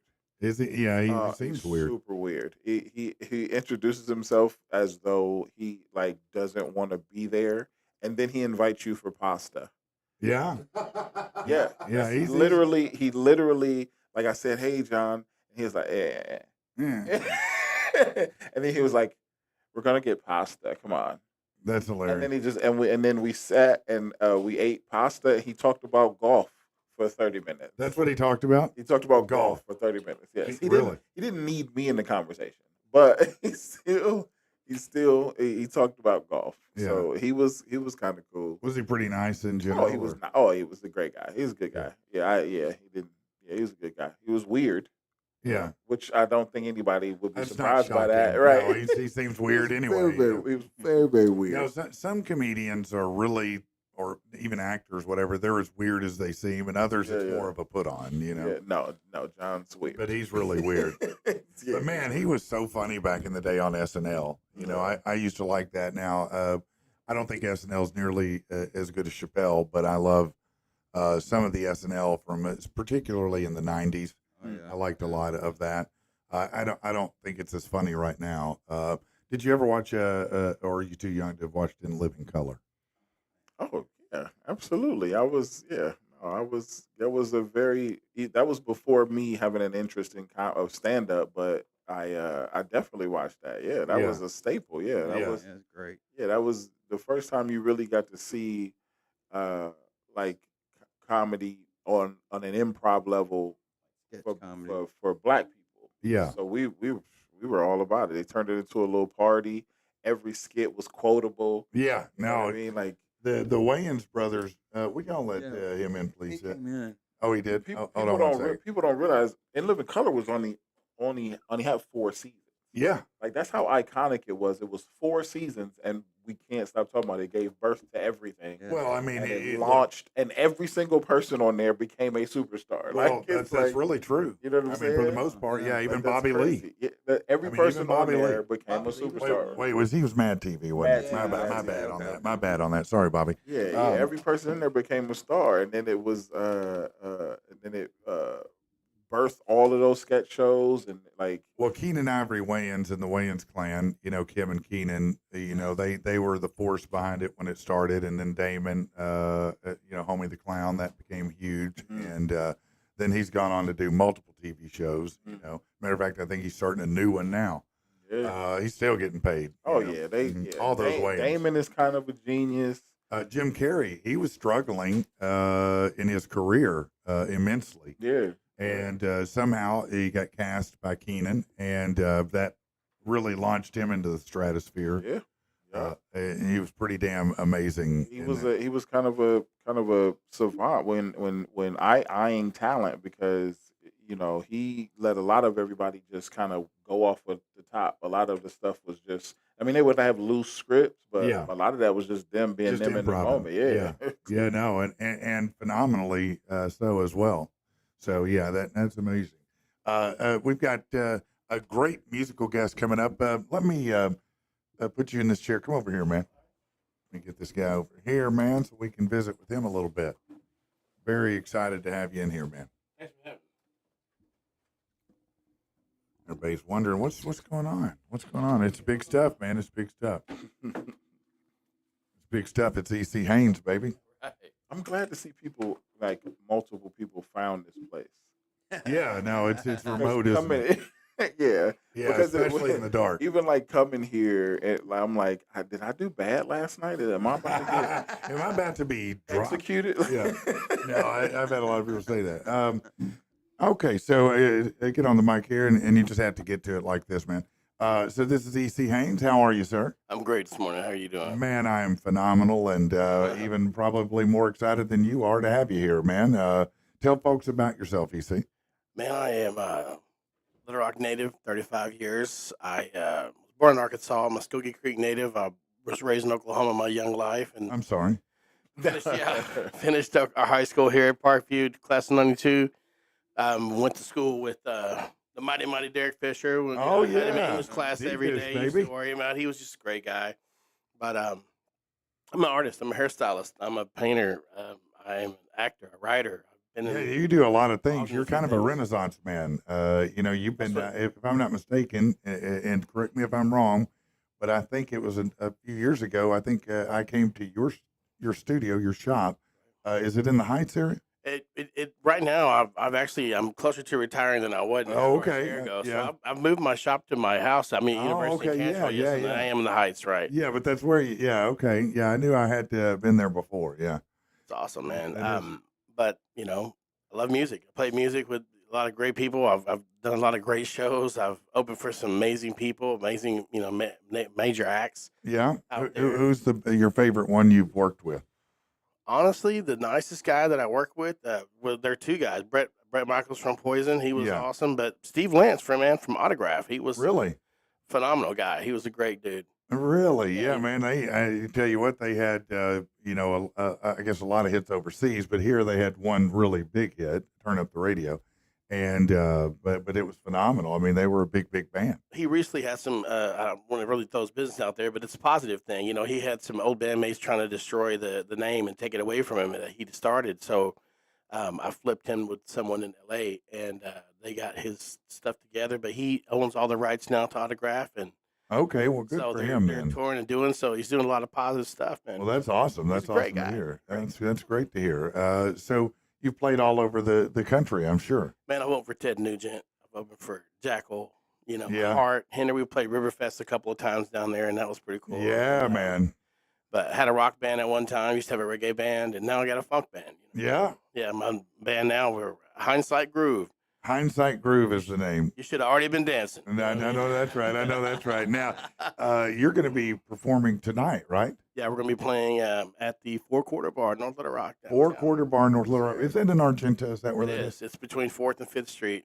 Okay. All next right. to the theater, next to the Argenta Theater. Now, is it you or is it your band playing? How's it? What's happening tonight? It's the whole band. It is. Okay. My son, he plays percussion. Then I have Daryl Johnson on drums, Tim Anthony from Afro DJs playing keys, Steve Barnes on bass, and Mighty Stephen Compton from Interstate Buffalo. That's playing awesome, guitars. man. That's awesome. So, what kind of show would people expect when they come to see you, man? We play the cuts, man. We play the groove tracks. Anything from Rick James, Duran Duran to funk stuff. Yeah, you're Slide gonna the keep Family you're gonna Stone. keep the party going, is Oh, what yeah. you're telling me. A Yeah, lot you of fun. keep the party going. Yes, sir. All right, all right. Well, what we're gonna do here is we're gonna take a brief intermission, and I'm gonna get EC set up to do an acoustic performance, and we're gonna enjoy the hell out of that. And I'm gonna do my best to keep Wayne out of the camera while we do it this time. All right. So just stay tuned for just a minute, okay?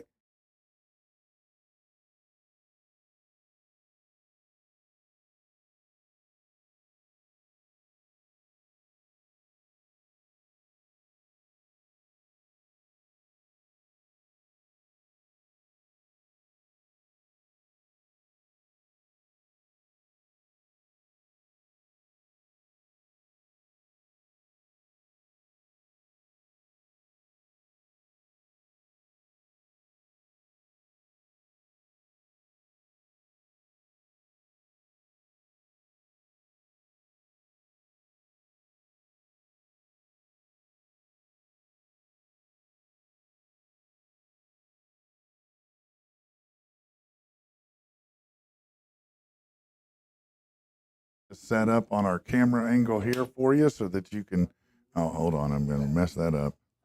I'm going to push that and then, okay, let's go here. Well, bear with me. I'm trying to figure out which one of these moved the damn thing. Hold on. Oh, there we go. There we go. There we go. Okay. Oh yeah, there. That's good. Or look at there. Get him on there. Okay.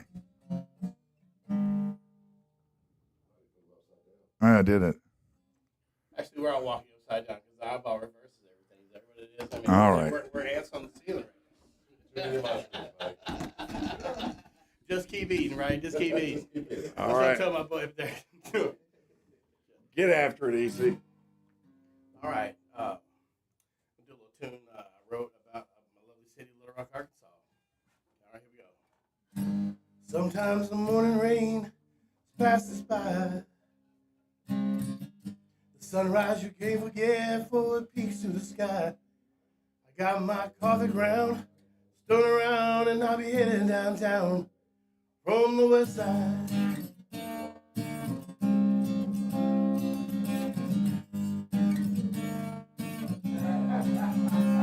Coming from the north side, wind at my back, and I'm engaged in some lane exchange.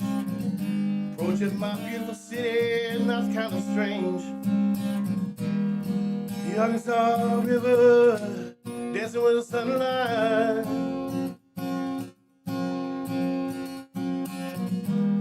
When the sun goes down, I'm sticking around.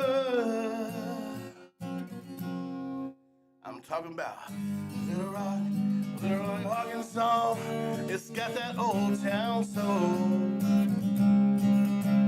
Talking about Little Rock, Arkansas. from the hills to the dirt roads. And it's Little Rock, Arkansas, that I love. From my family roots on the wings of a snow white dove. Yeah.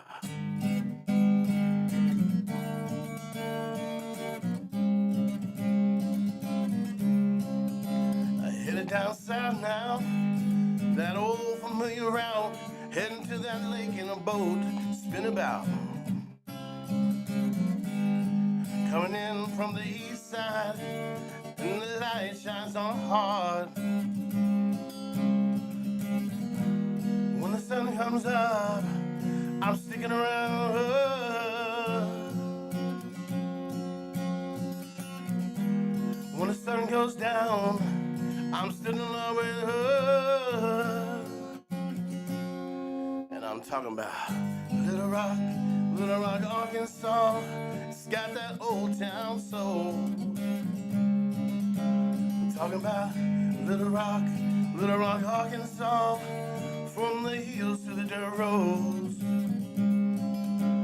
And it's Little Rock, Arkansas, that I love. From my family roots on the wings of a snow white dove. Thank you, brother. Oh, hell yeah, man. That was great. Hold on. Let me get the camera line back up here. Come on over and scooch back over this way. That way we can talk to you a little bit more. That was fantastic, EC, man. Thanks, man. That's great. So you guys, you've been doing this, you said, a long, long time. Scooch over here where you look up here at the, there you go. All right. Oh, yeah, there, now you're there. There you go. Now you're in the frame. So you've been doing this quite a while, man. I have. It's just one of those things in my life. I'm a music collector, man. I collect records. I've got over 4,000 of the greatest cuts in the world. You know? Really? All Thriller, No Filler, and it's just my mom's a musician. My grandfather on my native side, he played violin. My uncle, myself, now my son, but it's a big part of my life. So it's kind of challenging to teach yourself to play guitar and become hip, man. Trying to stay hip. You're right. Like James Brown said, trying to stay hip. Trying to stay hip. So you probably had, instruments in your hand from the time you were a kid. Not necessarily. More of a singer. I didn't really pick up the guitar until I was. I messed around a little bit in my early 20s, but I really get serious until I was close to 28, 30 years old. Yeah. Okay. Well, you were pretty good at it. Yeah.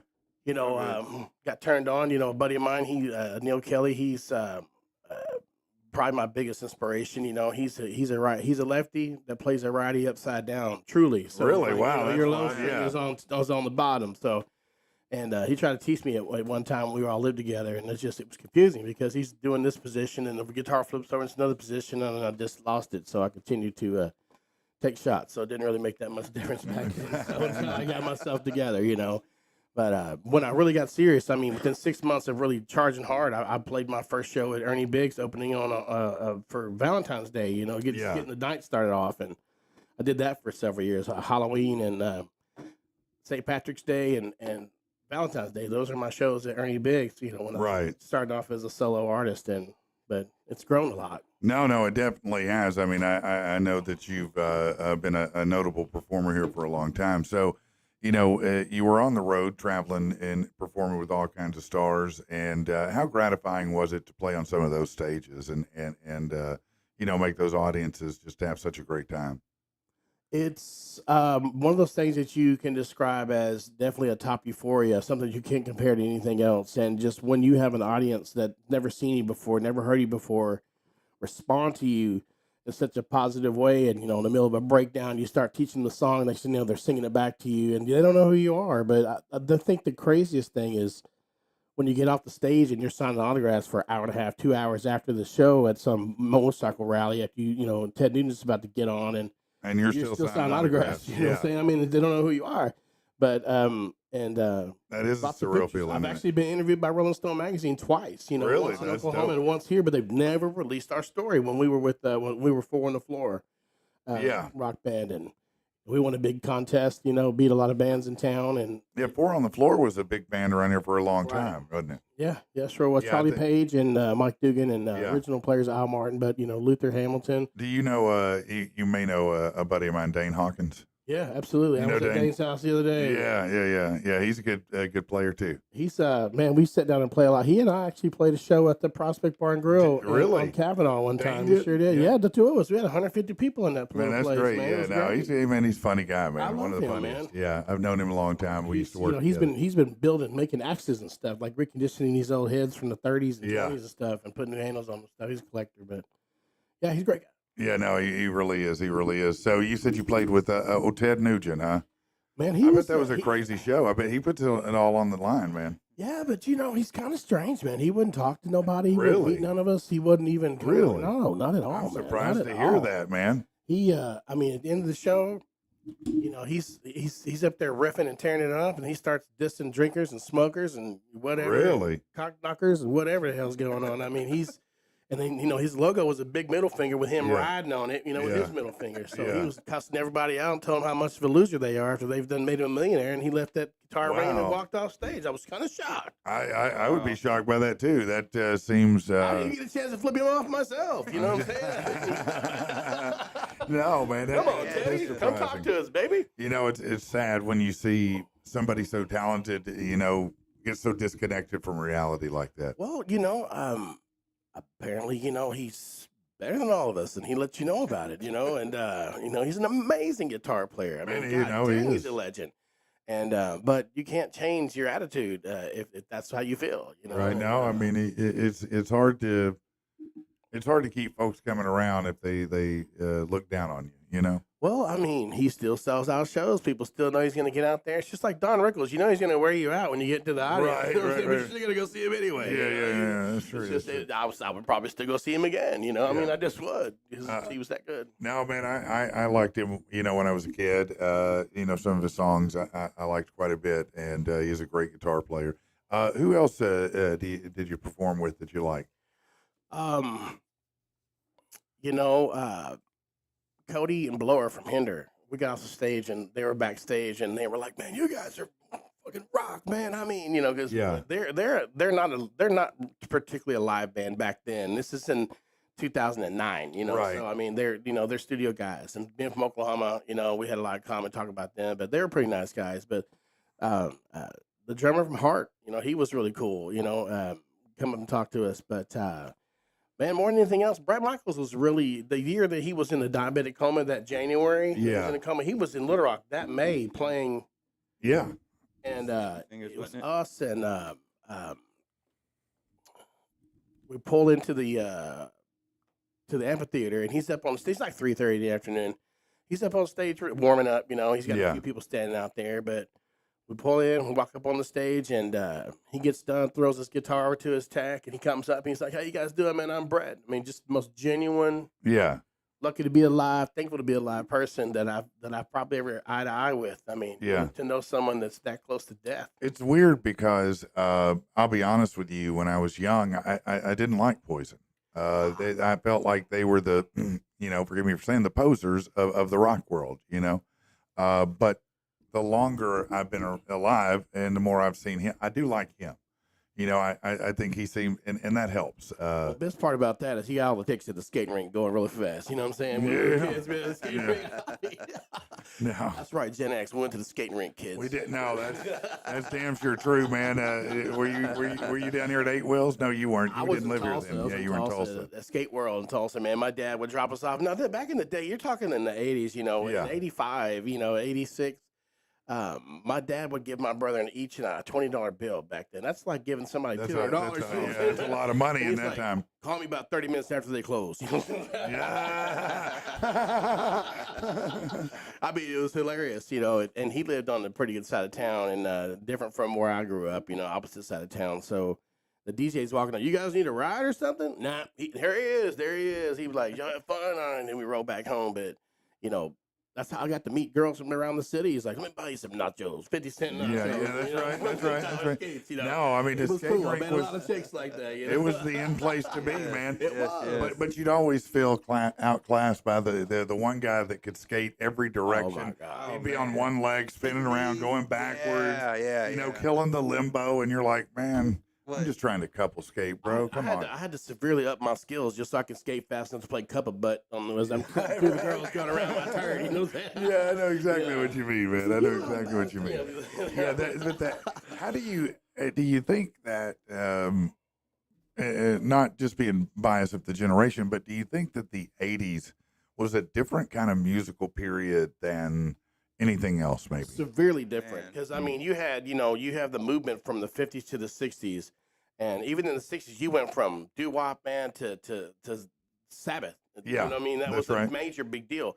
But in the 70s it got heavy, but in the 80s totally different. It didn't borrow anything from any time period, any decade of music history at all. Period. Yeah. I mean, like even when the guys, even when you get Stray Cats and some of these other cats doing these rockabilly kind of things, Yeah. it was still kind of cool because it was rock and roll. But it was the synthesizer changed everything. I was watching Hysteria, the making of Hysteria, just yesterday. Def Leppard, yeah. Leppard, and how humble those guys were, just how strong of a team they are. You know, No, man, we talk about that a lot. That is and also, pound for pound my favorite band in the world, I'd say. they're you know? pretty phenomenal. And, Joey Elliott, he was like, their goal was to become the best band in the world. And he says during a time period, we were. And, And in a way, they still were, are, yeah. right? I mean, To stay together that long and have that many people still humble and strong and Yeah. committed, that is exactly what, a real true band is. I And think that what they did a couple things well. Number one, I think they connect with fans and they're very sincere and authentic about it. And they do a lot of that. But to answer your question about the 80s and definitely the domination of the intricate originality, it really kind of opened the globe up, more to European music. I mean, look Yeah. at Kraftwerk, from Yeah. Europe. And then there was a lot of DJs that came out of Japan that had some tracks Sure. going out there, and in Soviet Union, and that's when the birth of, I guess, techno really kind of yeah, the Euro trash, right. as they call it, Depeche Mode But or it's still rock and roll. They still had Human guitars on. League. Even the R&B Yeah. songs had guitar riffs on They it. did. I mean, you got Cameo, slicing leads in there and Mick Yeah. Condition and some of these people. But it was a really strong. It was a real experimental time, is how I see the 80s, because it seems like it was the most diverse and the most equal across the board in music, because you had pop, you had country, you had rock, you had R&B. Everybody was represented and represented well and very uniquely so, Right. and so it was such a different time frame of the way music was done. I just giggle to myself and just thinking to myself, I wish Elvis would have continued his life because I would have wanted to know how weird he would have gotten in the 80s. You know Oh, what I'm my saying? God, that dude I would've got mean, real weird. he got in a video with Billy Idol or something weird. They Oh got my God! something- Can you imagine that? he'd be Billy like, Idol hey, and Billy, Elvis. you can't curl your lip like that, son. That's munch. That's You know, fine, you can't do all yeah. that. But I mean, you just don't know. You just never know.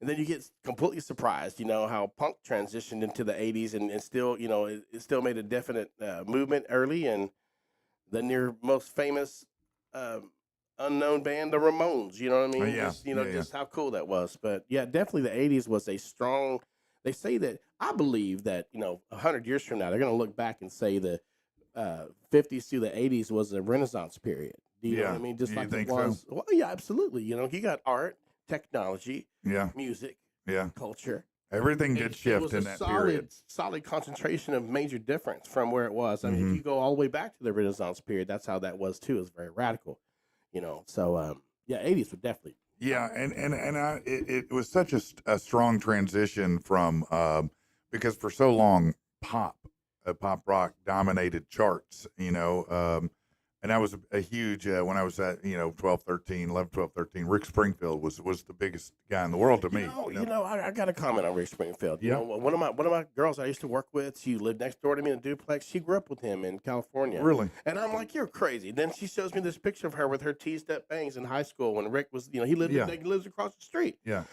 So I've always kind of, chinned it off a little bit. But not too long ago, I was in my house I was cleaning some stuff. I was mopping the floor, waxing the floor, and this Rick Springfield concert came on Pluto, and I watched it. Man, it was actually amazing. He was a very good performer. No, he was a great I was performer like, in the wow, I time. didn't really realize, you Yeah. know, and just, you know, it just, so stereotypes, squash all stereotypes. No. People squash all that. It was- There's, you know, you got to go check it out for yourself. You know, you deserve it. But it was a big transition because, you know, Rick Springfield was pop rock, of course, but he was dominating charts. He was killing it. And then it all happened. You know, Quiet Riot came in, Twisted Sister came in, Def Leppard came in, Motley Crue came Guns N' in, Roses Guns came N' in. Roses. That was a little later, but yeah. Yeah. But these guys, it went, you know, to the hard rock But pretty you know, fast. like the bands that fell through the cracks, like Mr. Big and Slaughter and Yeah. you know, Striper and all these bands, you know, they're Striper, yeah, I they're still remember those around. guys. You know, they still do Yeah, stuff. the hell yeah, they do. Dennis Stone, you know, Dennis Stone. Yeah, you know, of he, course, you know, he was. producer. We always talk about. We always talk about Crocus. You know, when they're Oh, on tour yeah, again, you know, they- 'cause, you know, his they dad, were Butch, huge for a minute. His dad Butch, you know, they did Black Oak, Arkansas for, you know, from the beginning until you Yeah. know, they retired. So, but you know, we talk about bands like Crocus stuff. You know, Dennis is a killer guitar player himself. He's like, let's do an AC/DC tribute band. I'm like, let's do it. I told him, I said we should call it Bon Scotch. Bon Scotch, that's a pretty good name. That's a pretty good name, Bon Scotch. I like that. Yeah. But you never know; it can still happen. Okay, all right. So vocally speaking, who did you know when you listen to other vocalists? Who inspires you? Who makes you go, man? I want to push myself more.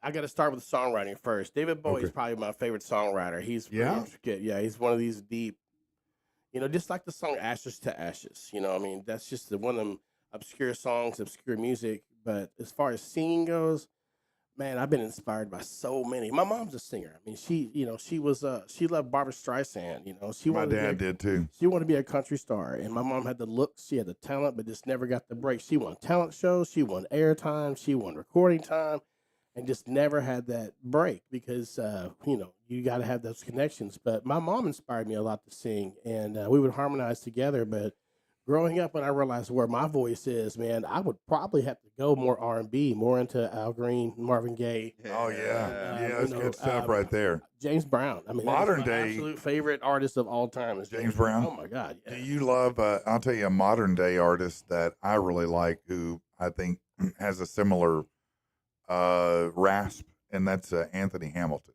Yeah. Saw Hamilton down at the river when he came here. I guess it was last year. And Yeah. yes, absolutely. He's Man, that absolutely dude is. phenomenal. If Hey, you're Teddy not Swims, listening, Teddy Swims is coming Teddy up. Swims in is that- huge in right that- now. Yes, he in absolutely that is. genre, but it's good to see those great voices and those sustained Yeah. notes without any auto tune, without no bull crap, just like straight up. Yeah, if talents. you haven't listened to Anthony Hamilton, Oh, man, you're missing trust out. me when I tell you, go Wonderful, look it man. up. Absolutely. Listen, I'll give you an easy one. Start with the song Charlene. Yeah. Just start oh, there. gosh, That's an wow. easy one to start with. All right. True. And once you listen to that, if you haven't heard it, you'll be hooked because that dude, when I tell you, he's got the Baby voice. making music. Oh my God, man, that Right. raspy ass voice Yes, is absolutely. so good, Wonderful man. artist, man. Yeah, But I definitely lean toward the R&B side of my inspirations, and you know, it's just you remember Al B. Sure? absolutely, man. he, you know, that was probably one of my greatest makeout tapes. I had Night and Day. Night and I Day, was stuck baby. in my I had a Suzuki Samurai with two MTX 15s in the back.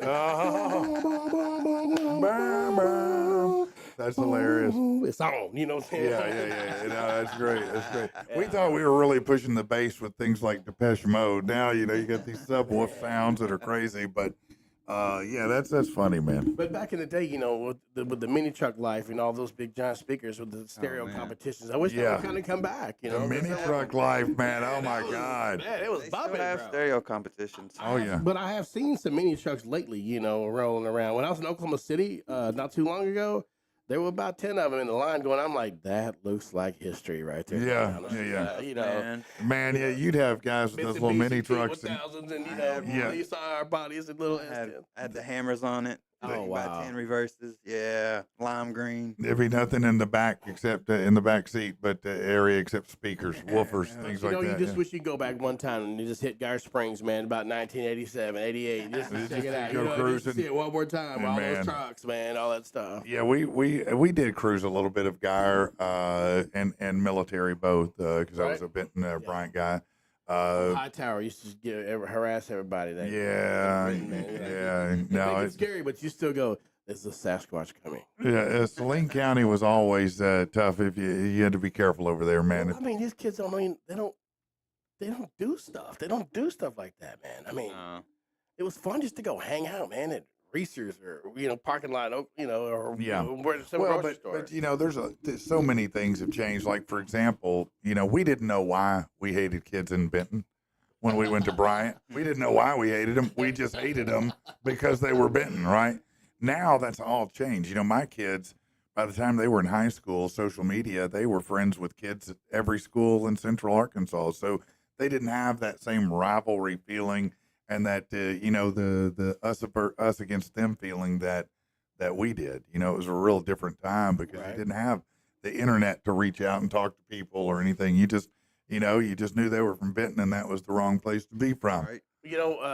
That was more like my life in Oklahoma growing up. Like our rival towns, like Benton and Bryan type situation. In West Tulsa, it's so deep, kind of on the edge, that these little towns are real close, and those are our rivals. We go fight, after a Friday night football game, out cruising around and do stuff like that. But I got to Arkansas, and it was a culture shock to me because none of that was going on. Because it's not a desert? Well, it was a different. Well, Tulsa is actually a beautiful city. It's not really a desert where I lived, but I get to Little Rock, and it was, I moved here the year 1989, Friday the 13th, when they had the riot at Central High School. Oh, okay. I moved here that Saturday morning. Uh-huh. So I wanted to go to Central, part of the history, and all of a sudden we turned the news on. Mom's like, "You ain't going to school. You're not going to Central, There's too much going on. You're mouthy ass. You're not going to go." So, Yeah. So, being a fighter, she's like, "You're definitely not going to go to school there." So I'm being an artist. I'm a painter. I paint murals. I paint portraits. I that's do cool, stuff. So man. I went to Parkview, and Yeah. that was my life then. And you're going to school with some thugs still, but they're smart thugs. You know what I'm saying? Yeah. I mean, we were the first. Our class was the first class in Arkansas to receive $1 million in scholarship money. Really? Back in Wow. 1992, that That's was the cool. first class to do that. 1992, that was a big music year. That was the year The Chronic came out. That's the year Pearl Jam 10 came out. So grunge and hip hop were evolving strongly at that time. But also, you had all those other R&B bands that were still out there. I tell you what, probably one of my biggest and favorite influences was Gerald Levert. That guy, Oh, man, the yeah. voice that man. Yeah, Gerald Levert's a great singer, man. I love all those His voice guys. will make a rainbow cry. I Yeah, mean, no, he's just absolutely wonderful, man. And And Keith it's sad Sweat. that Keith Sweat was in Sweat. there, yeah. It was sad that he died so young. He was only 42 when he passed away. Really? Heart attack, man. Sure, Man, man. Yeah.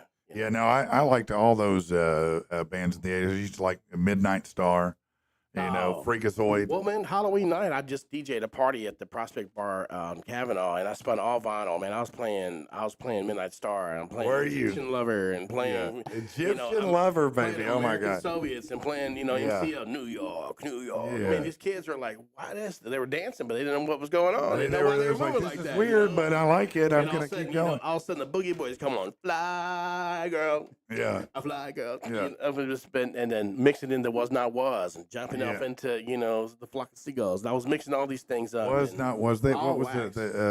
what was their big song? Rubber Band? Rubber Ball? What was the name of that? Your Love is like something like that. I Well, remember. one of them was like, "You'll spin me right around." Yeah, baby." yeah, I know that one. Yeah, for good sure. record. Yeah, it's pretty good stuff. But the '80s were definitely some strong music, and it's been influencing like all the kids now. It hits them like the '60s hit me when I was a kid. One of the greatest things my mom gave me besides life itself was a radio when I was a little kid, and I would definitely listen. Let's listen to Wolfman Jack on AM radio, and just Yeah. hear some doo wop. No, and- man, that's the whole reason that I got into the radio business is because I grew up in that vintage era where you listened to the top 40 because that's how you knew what songs were cool. I always wanted to be on the radio. I always Yeah. wanted to be a jock myself when I was Yeah. a kid. When my friend and I would take road trips when he would invite me with his family, and we're sitting in the camper in the back of the truck. You're listening live to Right. and we're like, our next song coming up was recorded. But see, back in the day, it would tell you when it was recorded, where it was recorded, who Yeah. recorded it. And those things are lost now. I don't know if they just don't have time for it, or just don't do it, or just cocky. I don't know. about it, I'm not sure. But That's I a good mean, question. it's always cool to have a quick reference, and that's how the jocks were back then. That's how I learned so much about music. And Well, how- me what year too, things me came too, out and yeah. who did what. So No, you're exactly as right. a record collector, you look at the band members, and all of a sudden you look them up, and all of a sudden, they played with these people and that Yeah. people and that people. And Yeah, next yeah. thing next thing you know, you're turned on to Roy Ayers, and then you're listening to, You're listening to Anderson, Bruford, Wakeman, and Howe somehow. and you realize how many people play with Santana and how many records that are spread out from him as an umbrella and all what's gone down from him, and it's just it's amazing, man. Music is true magic to me. You know what was interesting then too is you didn't know what bands looked like until if they were on the album, you might see them there, but you didn't have any other point of reference. It's so sad when they dissed Kiss when they came out with Lick It Up and they had no makeup on, like put the makeup back on. You know what I'm saying? Yeah, well, they needed to put the makeup back on. To be honest with you, it was rough. Everybody went, "Damn, Gene Simmons is ugly." But my son, I'll keep him cultured. He's a hip hop artist himself. And, yeah, he's Ghostface Q on SoundCloud and iTunes, and we might need to have him in here, man. He's coming up soon. We're about to start working with some people in Phoenix, and are you really? Yes, absolutely, man. These guys love his music. He's high functioning autistic, diagnosed at 2 years old. He grew up not having a whole lot of friends, but man, he knows how to keep a damn beat, though, don't he? Us, and I treat him like nothing special. I mean, you still gotta wash your ass, you gotta brush your teeth like everybody else. You know what I'm saying? Yeah, that's right. So and the world needs more of that. He's a very smart kid, super good-looking kid, and he's so humble and normal. And then he gets on the microphone, becomes this character, and it's just hysterical. He's bringing back that hysterical rap, like it was when we were listening to Dougie Fresh. You know what I mean? Dougie Fresh. A one-line hit, 6 minutes, you start giggling. 6 minutes, you're on. Yeah. So, but he's coming up strong. I think that's another thing too that separates Gen X a little bit from other generations, because ours was super unique in that we liked everybody.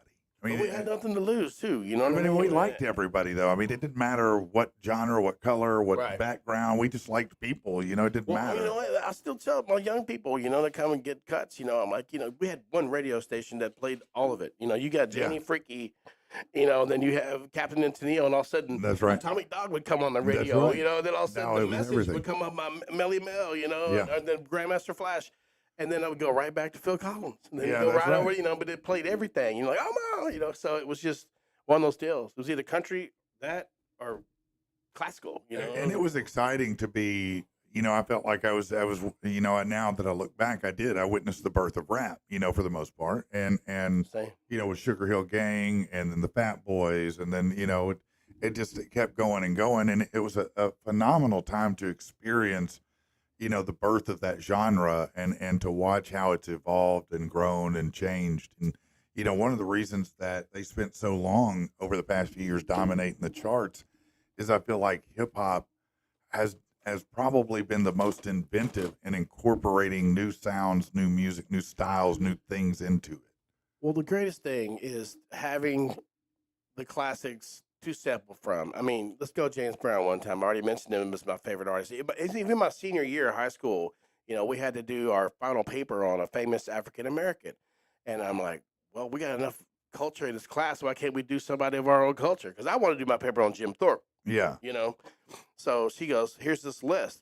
And I'm going to call him by name. Taft Burden is a buddy of mine from high school. And he was sitting over there. And he has to sit in front of the teacher because he's a clown, right? Like the rest of us. Yeah, it was me. So here goes this list of names, and she goes, I'm going to call your name out, and I want you to tell me who you're doing your paper on and write about your name. And she gets to me, and I'm like, the person I want to do is not on this list. And he says, everybody's on this list. I said, your mom ain't on this list. And he said, what I'm saying? He was like, oh, man. But anyway, I told her, I said, you don't even have Miss Jane Pittman on this list. The first black woman to drink from a white fountain in the middle of Montgomery, Alabama, did not get beaten to death, Yeah. She goes, do you want to do your paper on her? Nope. I said, you don't even have Bob Marley on this list. I mean, do you want to do it? Nope. Well, who do you want to do? And everybody's looking at me. I said, I want to do James Brown.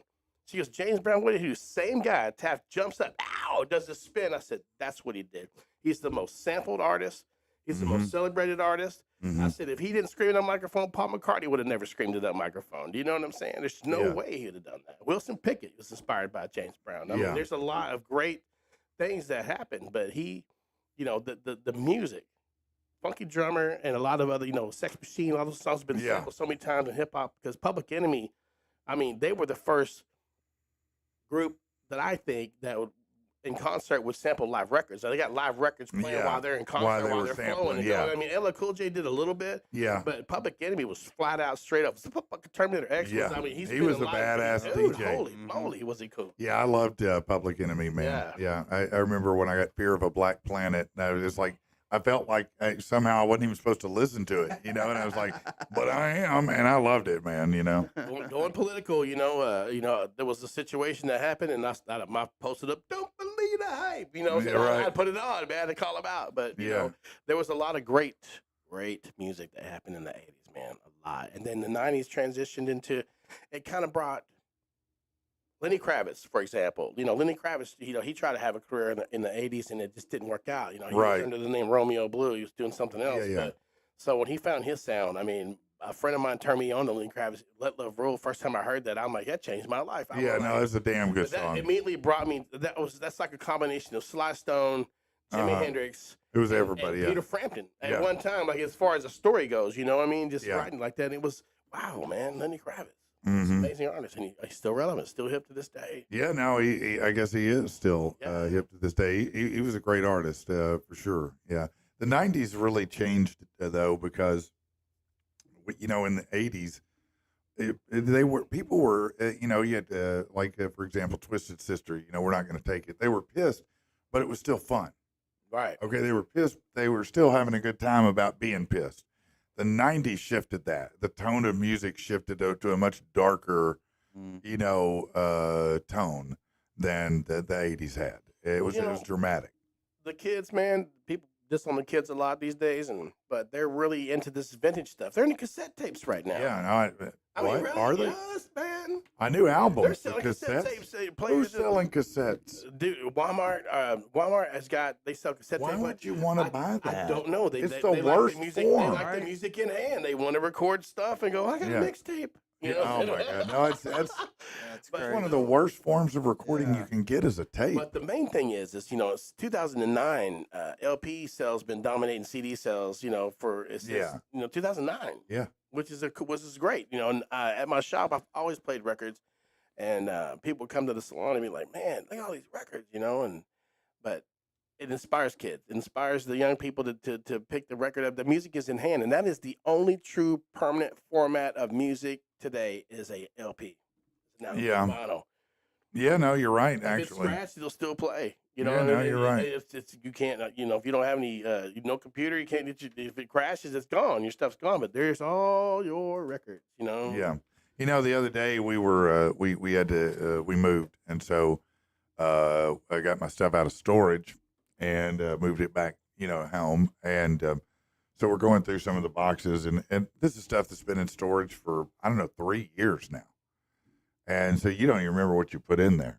And I pulled out this big binder of CDs. Wow, man. And I just looked at it, and I looked through them all, and I went, I can't throw it away. I don't know what the hell to do, man. Mine, man. I've still got mine. I've got like 1,000 CDs in this binder, and I'm like, I don't even know what to do with them. I mean, Bill Edgington from Arkansas Record and CD Exchange. I want to shout out to him, man. I mean, that guy right there is for saying he's been in business for 40 years. Yeah, no, they've been there forever. And 50 years, hell, I think. And but my friend Neil used to work for him and gave him this box of CDs, and it's still at my house. And this box is about half as long as this table, half as wide as this table, and it's got 1,000 CDs in there, people you've never heard of in your whole life. Promo copies of this and that. Yeah. And I've listened to some of it, but it's overwhelming. But I still have tons of it. You know what? We could damn near do the whole ceiling of CDs in here, man. I used to find new musicians with the discount bin at Discount Records. If you remember Discount Records. Right, of course. Yeah. I still have records that I bought from Discount Records when I was in junior high. Wow. I still have them. You know. What was do you remember the first album you bought with your own money? I would probably say it had to be a 45 of Hold On Loosely by 38 Special. 38 Special, baby. That was a big, I rode my bicycle song. to the record store, bought it, and I had it on the handle of my bicycle and rode it back home. That's so great. I could play it, but that's probably the first record I actually can remember. 45 single. Okay. Album-wise, man, it was Boston Don't Look Back was the very first record I actually purchased, the full album. The first album I bought was Men at Work, Business as Usual. Oh, wow, that's awesome. Yeah. That was the first one I spent my own money on. one of my favorite records I bought when it first Rage Against the Machine's first album. I mean, I still have that, and That's cool. still rip it. It still sounds great. Yeah, no, I'm a big Rage Against the Machine fan. I like those guys a lot. The sound is amazing. Well, that's the killer part about my band now is this: everybody loves our drummer. He loves rock. He loves metal. He loves R&B. He likes reggae. Tim Anthony. He can play anything. He can play anything. God, Yeah, he's that's amazing, great. And Barnes, he's a jazz guitarist, so he could solo and flip and fill in on anywhere. Steve Barnes, he's a tech player. He's a technical guy. And my son, he's an amazing percussionist. But myself, I mean, I know a million songs. Right? No, because I love it. Yeah. It's just. I've had a reggae band, I've had a rock band. No, I think I know music until I meet someone like you, and I know music very well. But you know music, I can tell more than I do even, and I appreciate your passion for it. My father was an avid record collector, and he was, my mom was an entertainer, and he's a music lover. So I would get Johnny Hooker and B.B. King and Marvin Gaye at Mom's with the Who, and then I go, at Dad's, and I go home and Mom's playing country and rock. So, it's the Eagles, and it's, Barbra Streisand and some of these other things that she loved. But it drive me nuts until we go to Dad's house, and he just want to crank it up. I'm like, I would lay right there by the speaker and just let it blast, man. Turn it up, man. But I loved, to listen. Like I said, and all night long I would listen to radio. That was, them. Yeah. That was the Impressions for you. I Only Have Eyes for You, 1958, recorded in, that's exactly how it played out. I mean, just wow. No, and it was so cool in that time to listen to DJs and hear them do their thing, and that inspired me to want to do it. And obviously I did. Yeah. But, which is cool indeed. Full circle. All right, let's do something a little different, can we? Manners for men. When walking with a lady, After you. always walk between her and the street for safety. And the reflection off the store windows will enable you to see her butt. Oh, they're having a sale. This has been Manners for Men. Fist bump. Dick punch. All right.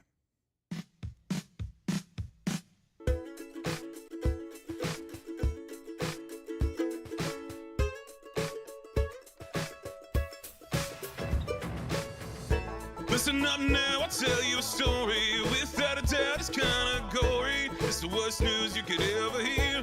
Things just like this make you fear. Lying lunched on a dumb guy's knee, or a big hard fuck drowning some honey. Why you laughing? Why you laughing? This shit ain't funny. No. What? This shit ain't Definitely not funny. This is the worst news in the world, man. You don't want to even hear it, but Here we go. you're going to hear it. All right. The music world, you may know, was stunned by the death of former Iron Maiden frontman Paul Di'Anno. He was only 66. Yeah. The horrible news is, now we know what killed him. If there is a bright side to it, it's that apparently he didn't suffer. He said, we received permission from Paul's family to bring you the news that his cause of death after the results of the autopsy. His sisters Cheryl and Michelle confirmed that he had a tear in the sac around the heart and blood filled inside from the main aorta artery, and that caused his heart to stop. But it said his death was instantaneous and painless.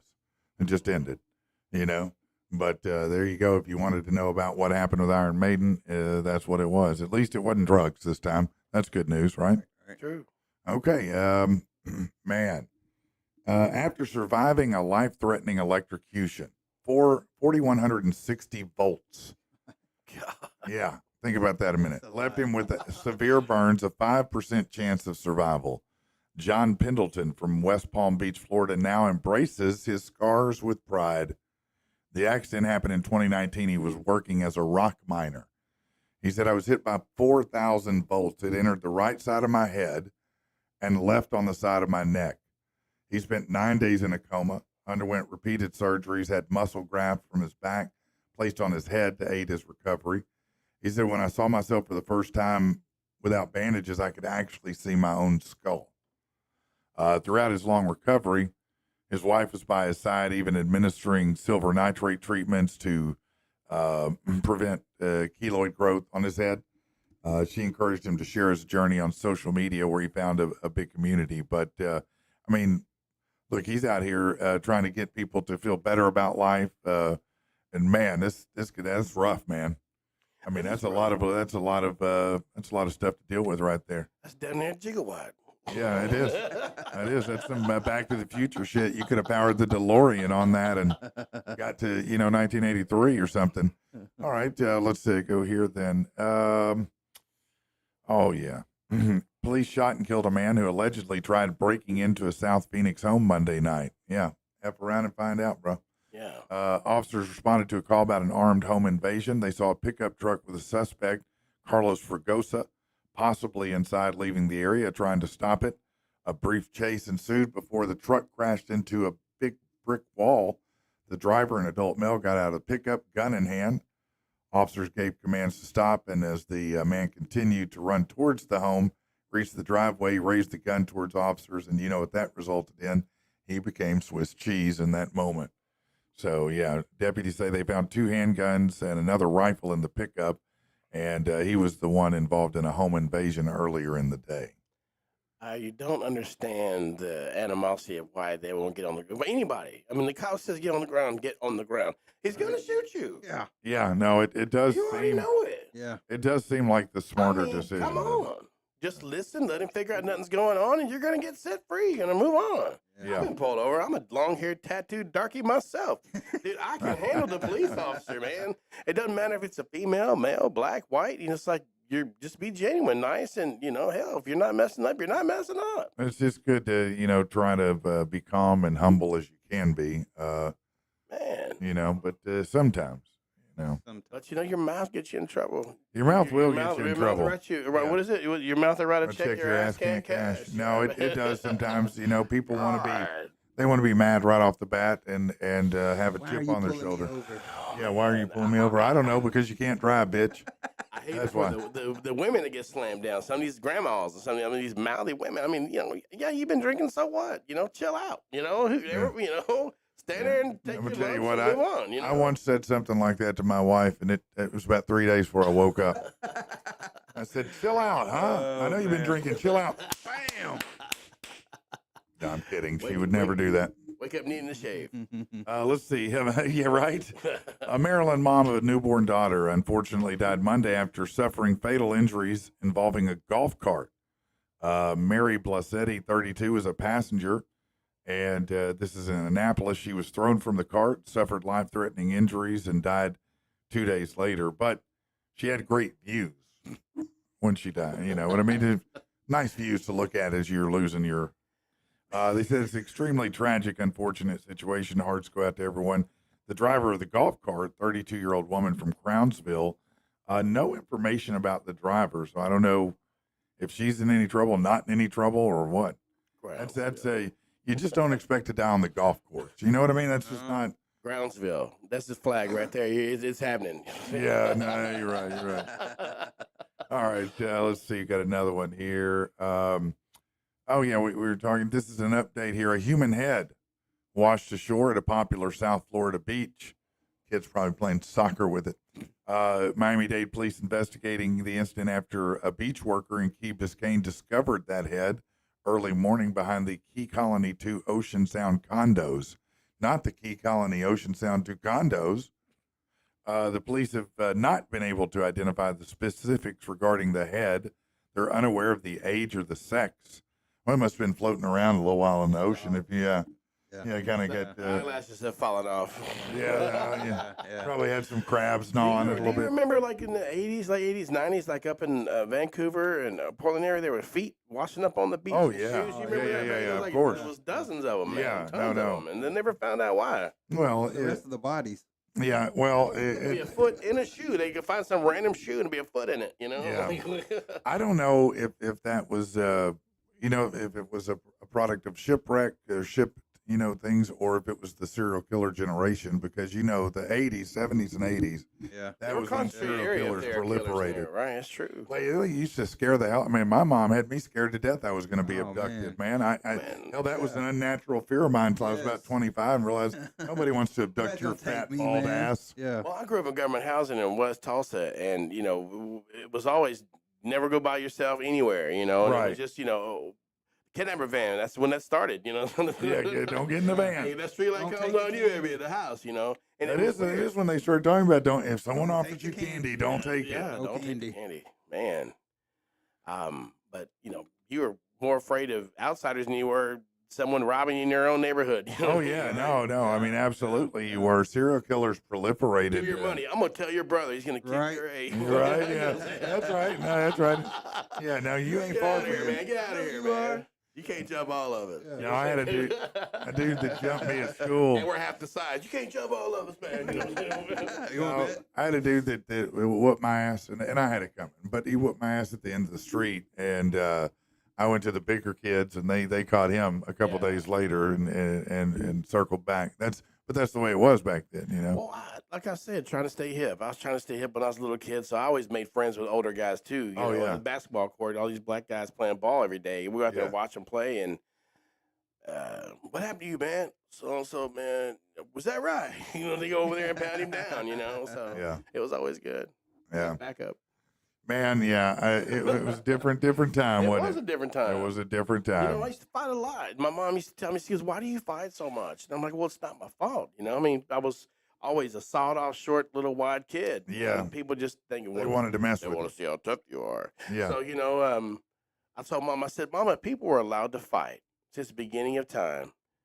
First of all, it's nobody's business why these two people are fighting in the first place. And if you Right. can actually pound somebody down and know that you can get your A kicked and not go to jail, so people would stop talking that smash. Yeah. I mean, they used to shoot people over things they say during the Victorian era. I challenge you Yeah. to it, dude. Yeah. But I mean, if you could actually throw fists right now at a bar and some guy. I know you're not going to You're not jail. going to go to jail. You're not Yeah. getting thrown You're out. getting You know, shot. and just it's nobody else's business why No, you're dudes fighting. got tuned up a lot in that time frame. You get tuned up. Yeah, someone would clobber you. With They'd the clock you. quickness. Yeah, no, I've clocked people. I've Well, been I clocked. keep mentioning where I grew up in Tulsa, but I mean, we still had greasers walking around. We still had older dudes, you know, that were in their 50s with 4-inch fold cuffs and cigarettes in their shirt. You know what I Yeah. mean? And they greased, you know, slick back riding Harleys and Absolutely, shit. I mean, they still lived around there. You know? Yeah. I mean, The Outsiders was filmed in the neighborhood I used to live in, where my dad Really? lived for a while, where Johnny killed those kids at that park. We used to play there all the time. Oh, really? That's cool, man. The kid that the house that Pony Boy and all them stayed at was my friend Mark's house. Oh, wow, that's dope. So he That's invited us to come over to the house one time after, you know, joining us for playing. My dad had his fly balls and, you know, the pin needles and hitting them. So he's like, "You guys want to go over to the house?" So my brother and I go over there and we're looking at him, looking at the house, looking at that fence. And I was like, "Is this the Outsiders' house, man?" He goes, "Yeah, man. They filmed that movie here at my house." I was Wow, like, that's "Wow." wild. So that lot right next to it, man, you should throw the football mark all there. That's all funny. the How time. cool is that, man? It's a small world. I Yeah. mean, it's 2 degrees. It always I have is. to tell you that I don't have, and you've helped a little bit. I want you to know that. I'm going to give you an A for helping Oklahoma a little bit today, because I have a real bad taste in my mouth for Oklahoma in general, because it's the worst drive I ever had. Driving from Where'd you drive to? Kansas, and had to No drive. wonder. You definitely lost society and Yeah, everything no, else around you. it's like Cactus, Old Derrick, Wow. Cactus, Old Derrick. It's like they should put a vending machine with a gun on the side of the freeway so I can just end it. You know, but here's something weird about Oklahoma too. And I don't know if it's still this way, but we laughed so hard, and I think I talked about it in my stand-up. Was they had these picnic areas right on the side of the freeway. I'm like, who the hell is stopping to eat on the side of the freeway? Like, I hope nobody runs over us. Wow. I mean, it's literally right beside it, man. A wreck and take the whole family Yeah, out. you would. You'd be sitting at a picnic table, a rig just wipe the whole family, boom, done. My dad, you know, full-blood Muskogee Creek native, he would say, "Bring us a roll of red and a loaf of bread, and we're straight." You know what I'm saying? Yeah, I know that's right. That's a good way to end the show right there. A roll of red and a loaf of bread, But man. it makes me appreciate my Arkansas, because I was actually born here, and I was born in Heber Springs, Arkansas. No one believes me because there was no darkness up there, you know, in Cleveland County. Yeah. And my dad, you know, that's the closest place. That's another story about my father, because he's, you know, there's a reason why we were there and doing some of the things. So, Well, we'll have you back on to talk about that story, again. man, Yeah, you well, I'd know. love to have you back on. Wow. And but you know, it makes me appreciate Arkansas more now, and my whole life, because I still love here, and I don't want to move away. And if I ever do, it'll be somewhere tropical, and I'll be a I memory. know that's right. You know what I'm I saying? know that's If exactly they're gonna right. end the world, I'll end it in paradise, brother. Yeah, I'm going to end it somewhere warmer. I know that's right. Umbrella in my drink. Yeah, that's right. With an umbrella in my drink. All right. Swim out past the breakers and watch the world die. That works for me. That works for me, man. Listen, I want to thank everybody, man. Listen, I cannot stress every day enough how much I appreciate you guys. How amazing you're, the best fans, the best supporters, the best folks ever. And just keep spreading the word. Keep telling people we are growing at crazy numbers every single day. I mean, it's at a point now I can't even keep up, and it's because of you. Thank you. So thank you to all of you, because you make it what it is. It is the people. I'm just a mouthpiece that gets to turn the light on, you know? So thank you guys. I hope you have a great weekend, and we'll see you next time around, okay? You rock.